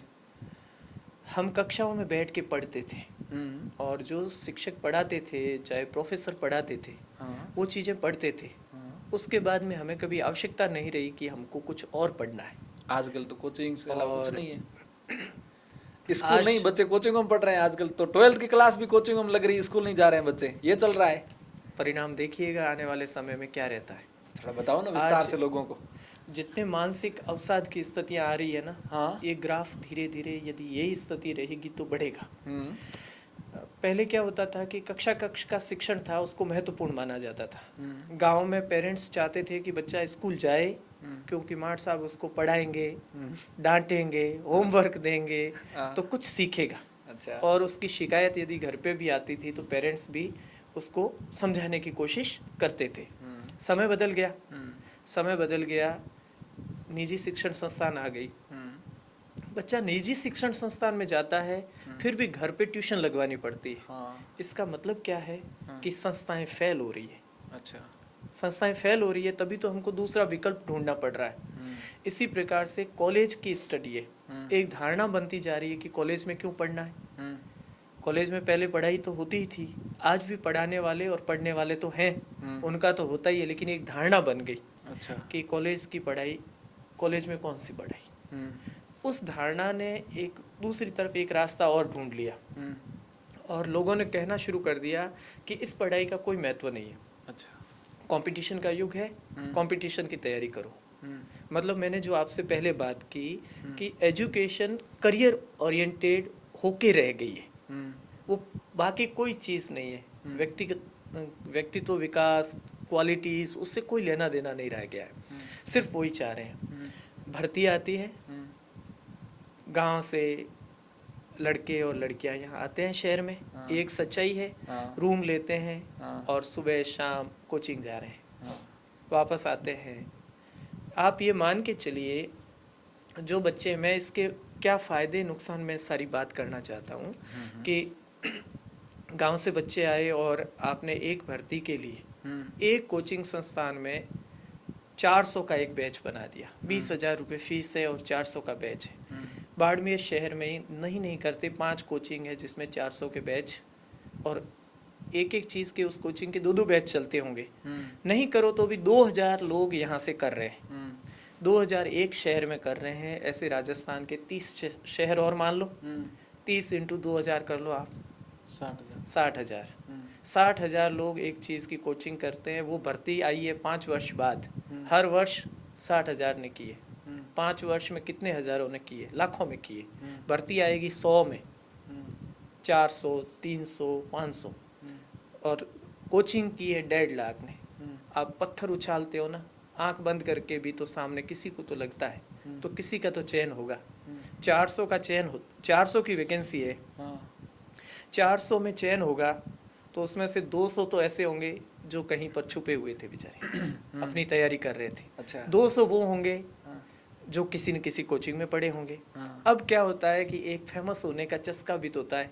मिठाई के डिब्बे हर जगह पहुंचेंगे, बड़े बड़े होर्डिंग आएंगे, विज्ञापन आएंगे, 5, 10, 20 चेहरे आ गए। नुकसान क्या होता है? नुकसान ये होता है कि एक वो बच्चा जो वो 20,000 रुपये अफोर्ड नहीं कर सकता, शहर में रहने का खर्चा अफोर्ड नहीं कर सकता, वो डीमोरलाइज होता जाता है।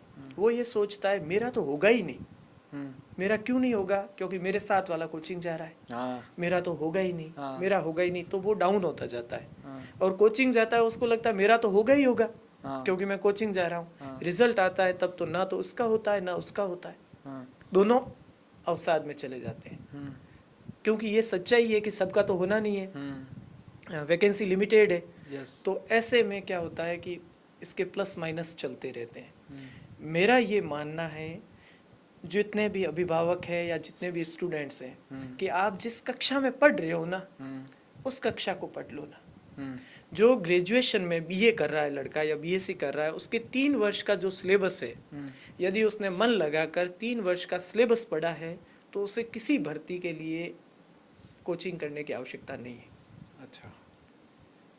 कोचिंग मैंने कहीं पर पढ़ा अभी इन्हीं दिनों कि जो ही कक्षा में ध्यान नहीं देते हैं उनको कहीं ना कहीं कोचिंग करने की आवश्यकता रहती है। मैं लड़कों को काव्य शास्त्र पढ़ाता हूँ, हमारे हिंदी का एक टॉपिक है। अच्छा। मैंने उनसे पूछा कि आपने हिंदी साहित्य पहले था, 11वीं 12वीं में था? तो कि हाँ। तो मैंने कहा काव्य शास्त्र का ये टॉपिक पढ़ा आपने, छंद अलंकार? तो कहते कोर्स में तो था, पढ़ा नहीं।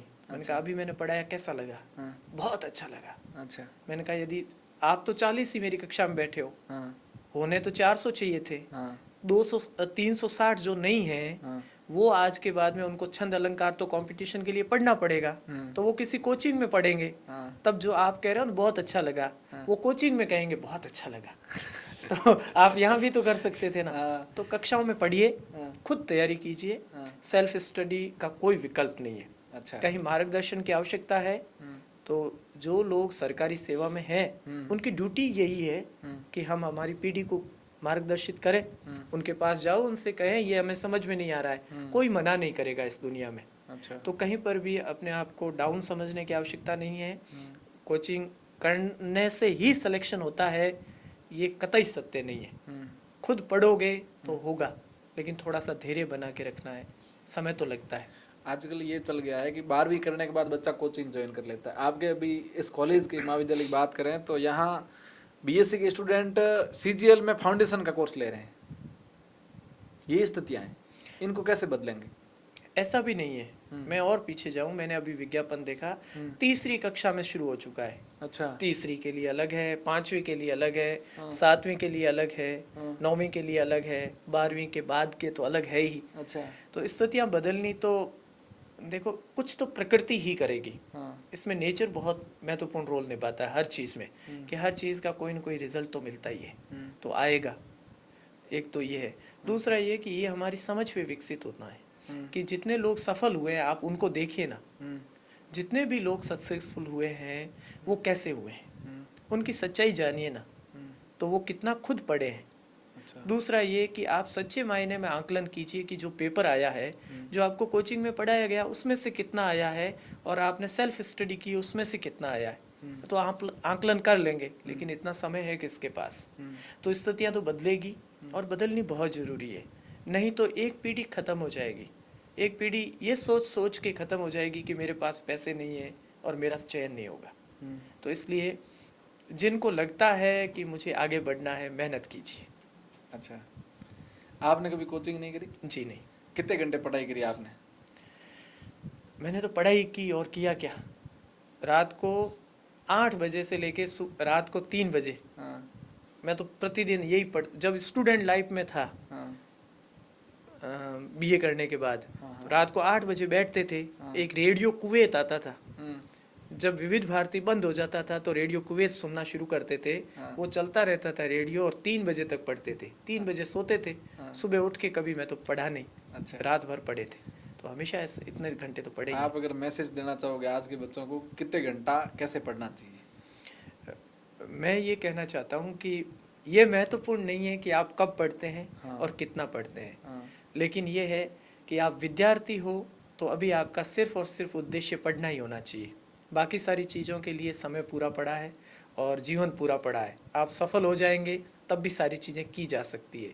इसलिए आप पढ़ें और कम से कम आप 4-5 घंटे अपनी जीवन को दें जिसमें कि आप और आपकी किताबें आपके पास होनी चाहिए।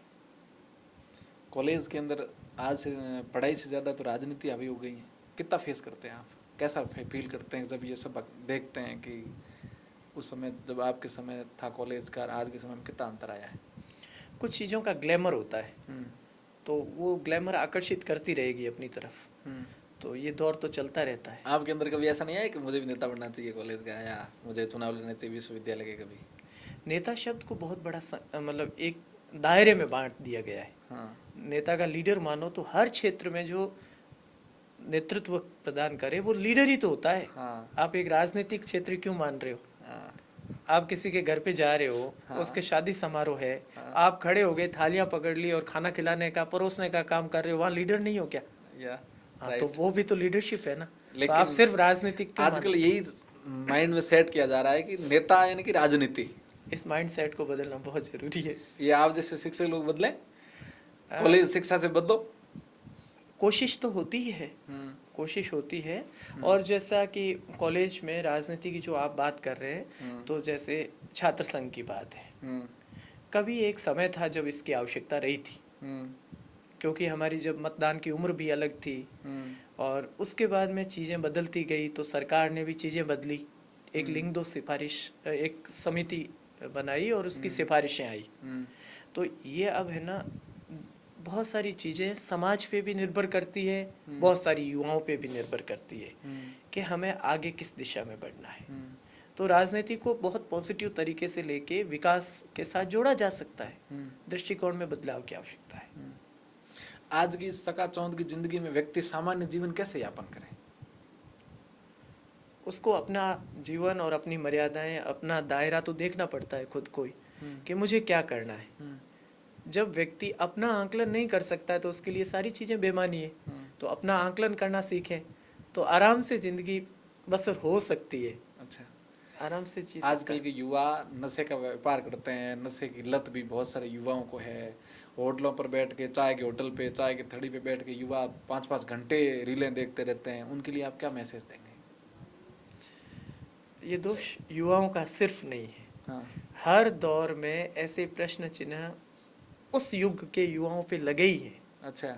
हाँ, ये हो सकता है कि आज जो प्रश्न चिन्ह है उस समय और थे, लेकिन हर युग में लगे हैं। अच्छा। तो आज युग में ये है। हाँ, तो लेकिन ये है कि इस सच्चाई से यूथ को रूबरू होना पड़ेगा कि आखिर हमारी मंजिल क्या है, आखिर हमें किस दिशा में आगे बढ़ना है। हमें लॉन्ग लाइफ यदि अच्छे से आगे बढ़ना है तो ये हमारे लिए गलत है और ये हमारे लिए सही है। ये फैसला करके उसको आगे बढ़ना है। तो ये करेंगे तो आगे बढ़ेंगे। अच्छा। आपने कभी ऐसे चाय के होटल बैठ के बातचीत करी जब पढ़ते थे तब चर्चाएं करी दोस्तों के साथ बैठ के कि चलो आज मन ठीक नहीं है होटल पे चलते हैं गप्पे लगाएंगे थड़ी पे चलते हैं? ठीक का ऐसा नहीं है, लेकिन हम लोग जब राजस्थान विश्वविद्यालय में पढ़ते थे हाँ तो वहाँ कैंटीन है हाँ और वहाँ आप जानते हैं स्टूल लगाए हुए चैन से बांधे हुए पड़े हैं, तो वहाँ हाँ। चाय तो पीते ही थे। हाँ लेकिन हम लोगों का, हो सकता है मेरा उत्तर अतिवादी भी लगे, हाँ लेकिन हम लोग वहाँ पे ये चर्चा करते थे कि अज्ञे की ये कविता है, इसमें ये कैसे लिख दिया, या फिर कि अभी अरुण कमल की नई किताब कौन सी आ गई है, या कि ममता कालिया ने ये लिखा है, हाँ स्त्री विमर्श में ये चल रहा है, दलित विमर्श में ये चल रहा है, और ऐसे पे चर्चाएं होती थी। अच्छा तो वो हमारा अलग दायरा था। हाँ। ये तो आपको तय करना है खुद को कि आप क्या चर्चाएं करोगे। आजकल ये सच्चाई नहीं होती है होती भी है ना। ना ना मेहनत कहीं नहीं देखा कि युवा 10 युवा आपके एनसीसी वर्ग को पता नहीं छोड़ दें उनके साथ मैं कोई बैठा नहीं हूँ। बाकी मेरा काम भी युवाओं से जुड़ा हुआ है। कोई युवा किसी सब्जेक्ट के बारे में, शिक्षक के बारे में, कोई नई किताब के बारे में या कोई क्वेश्चन के बारे में बातचीत नहीं करता है, चाहे 10 लोग बैठे हैं तो भी। आपने कभी कोशिश की कि उनका विषय अंतर किया जाए? नहीं, हमारा तो उनसे वो नहीं है ना।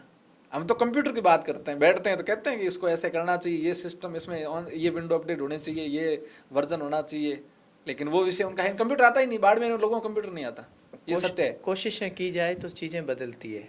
हमने एक कोशिश की। हाँ हमने ये कोशिश की कि पीजी कॉलेज में आज से 1-1.5 साल पहले की थी कि टुडेज रीडर टुमारोज लीडर, ये अच्छा। थीम दिया था। हाँ आज के पाठक कल के नायक। हाँ कि कोई भी लड़का है हाँ यहाँ से प्रवेश करेगा तो उसके हाथ में एक किताब होगी, और वो किताब आपके कोर्स से अतिरिक्त होनी चाहिए। वो किताब हो जो जिसको जीवन बदलने वाली किताब मानी जाए।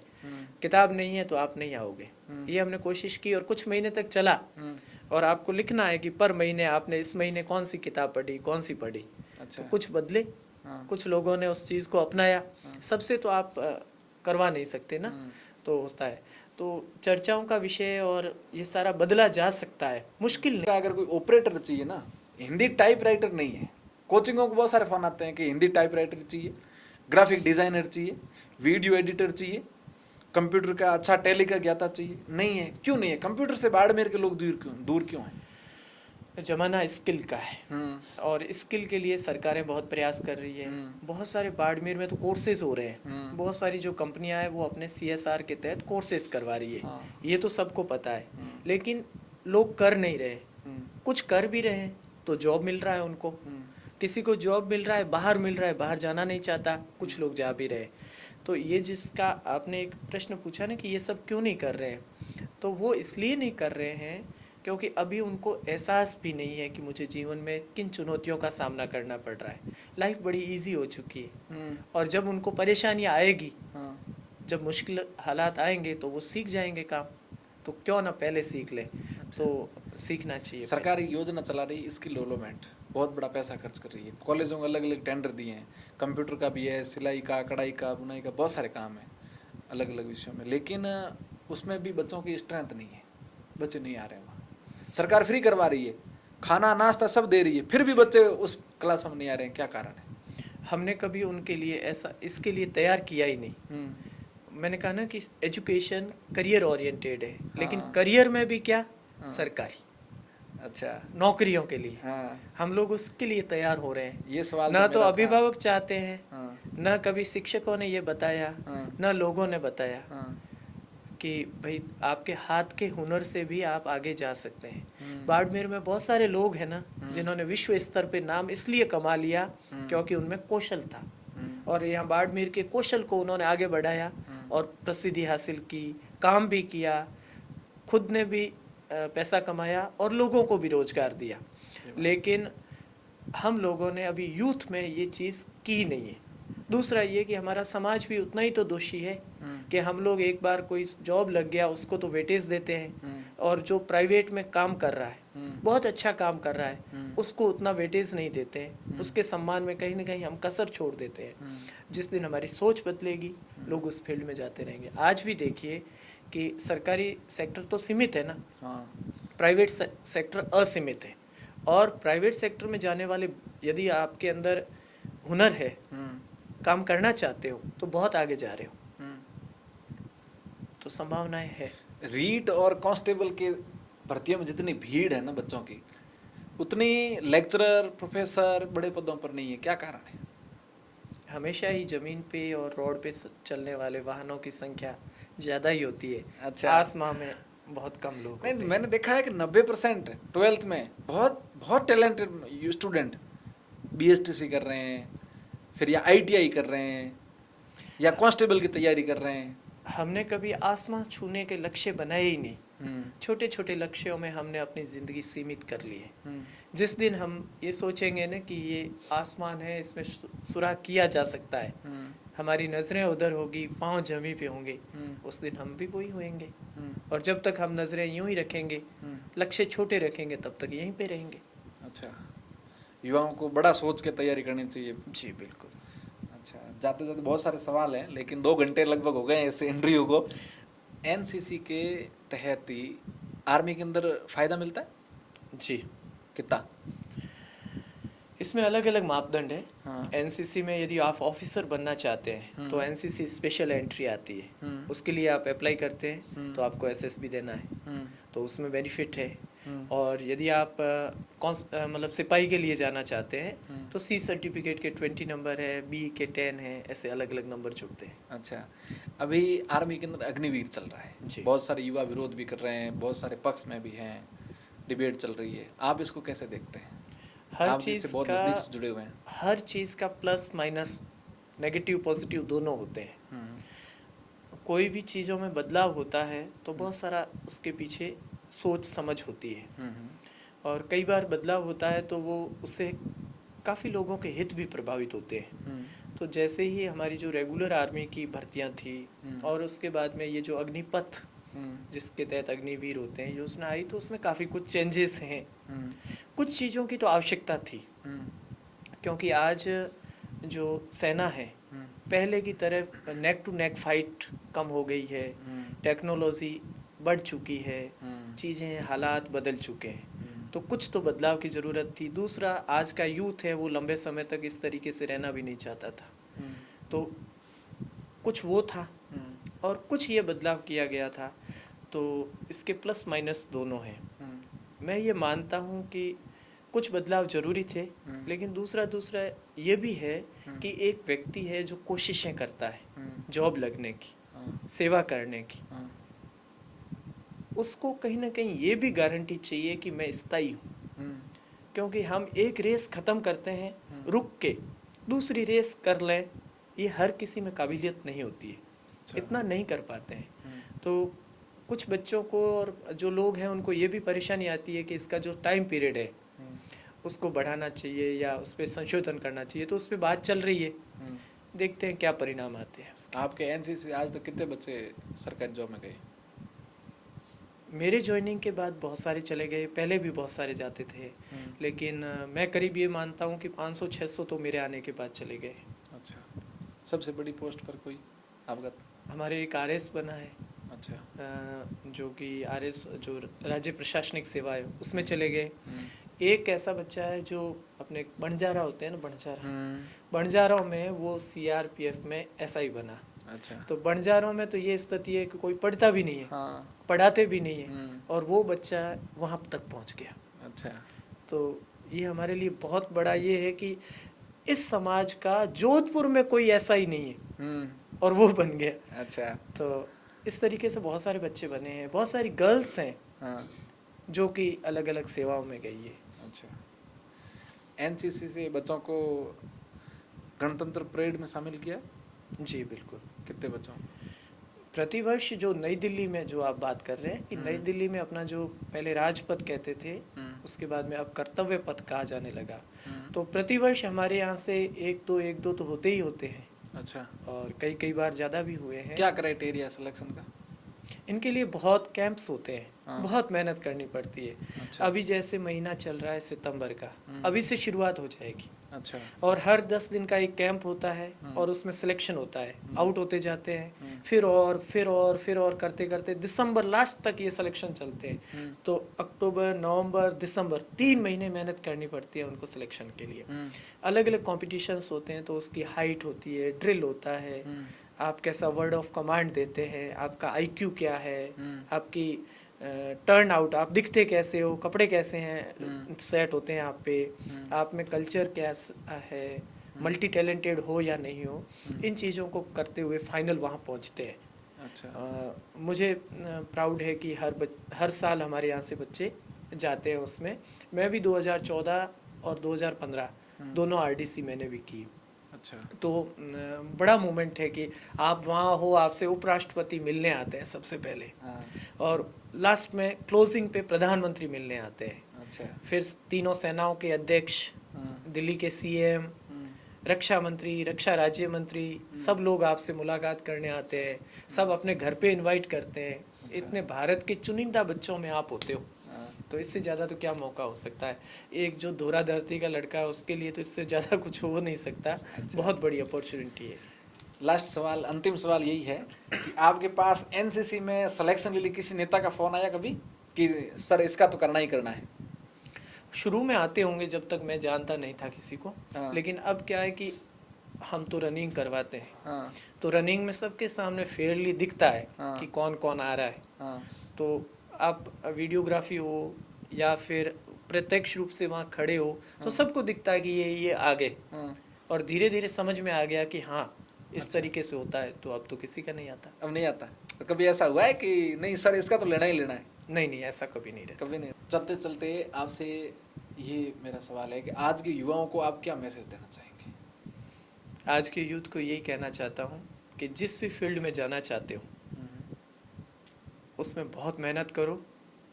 थोड़ा सा समय लग सकता है लेकिन आखिर में मंजिल आपको मिल जाएगी। बस भटकते भटकते ही सही, हाँ। मंजिल मिल ही जाएगी। अच्छा। गुमराह वो हैं जो घर से नहीं निकले, तो घर से निकलो, हाँ। मेहनत करो, आगे बढ़ो, मंजिल आपका इंतज़ार कर रही है। अच्छा।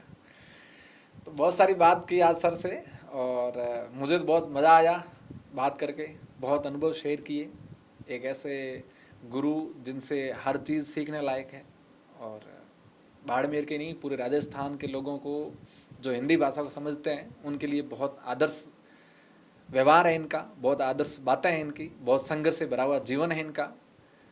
तो बताइएगा कि आपको कौन सा विषय दिल को अच्छा लगा। नमस्कार, जय श्री राम।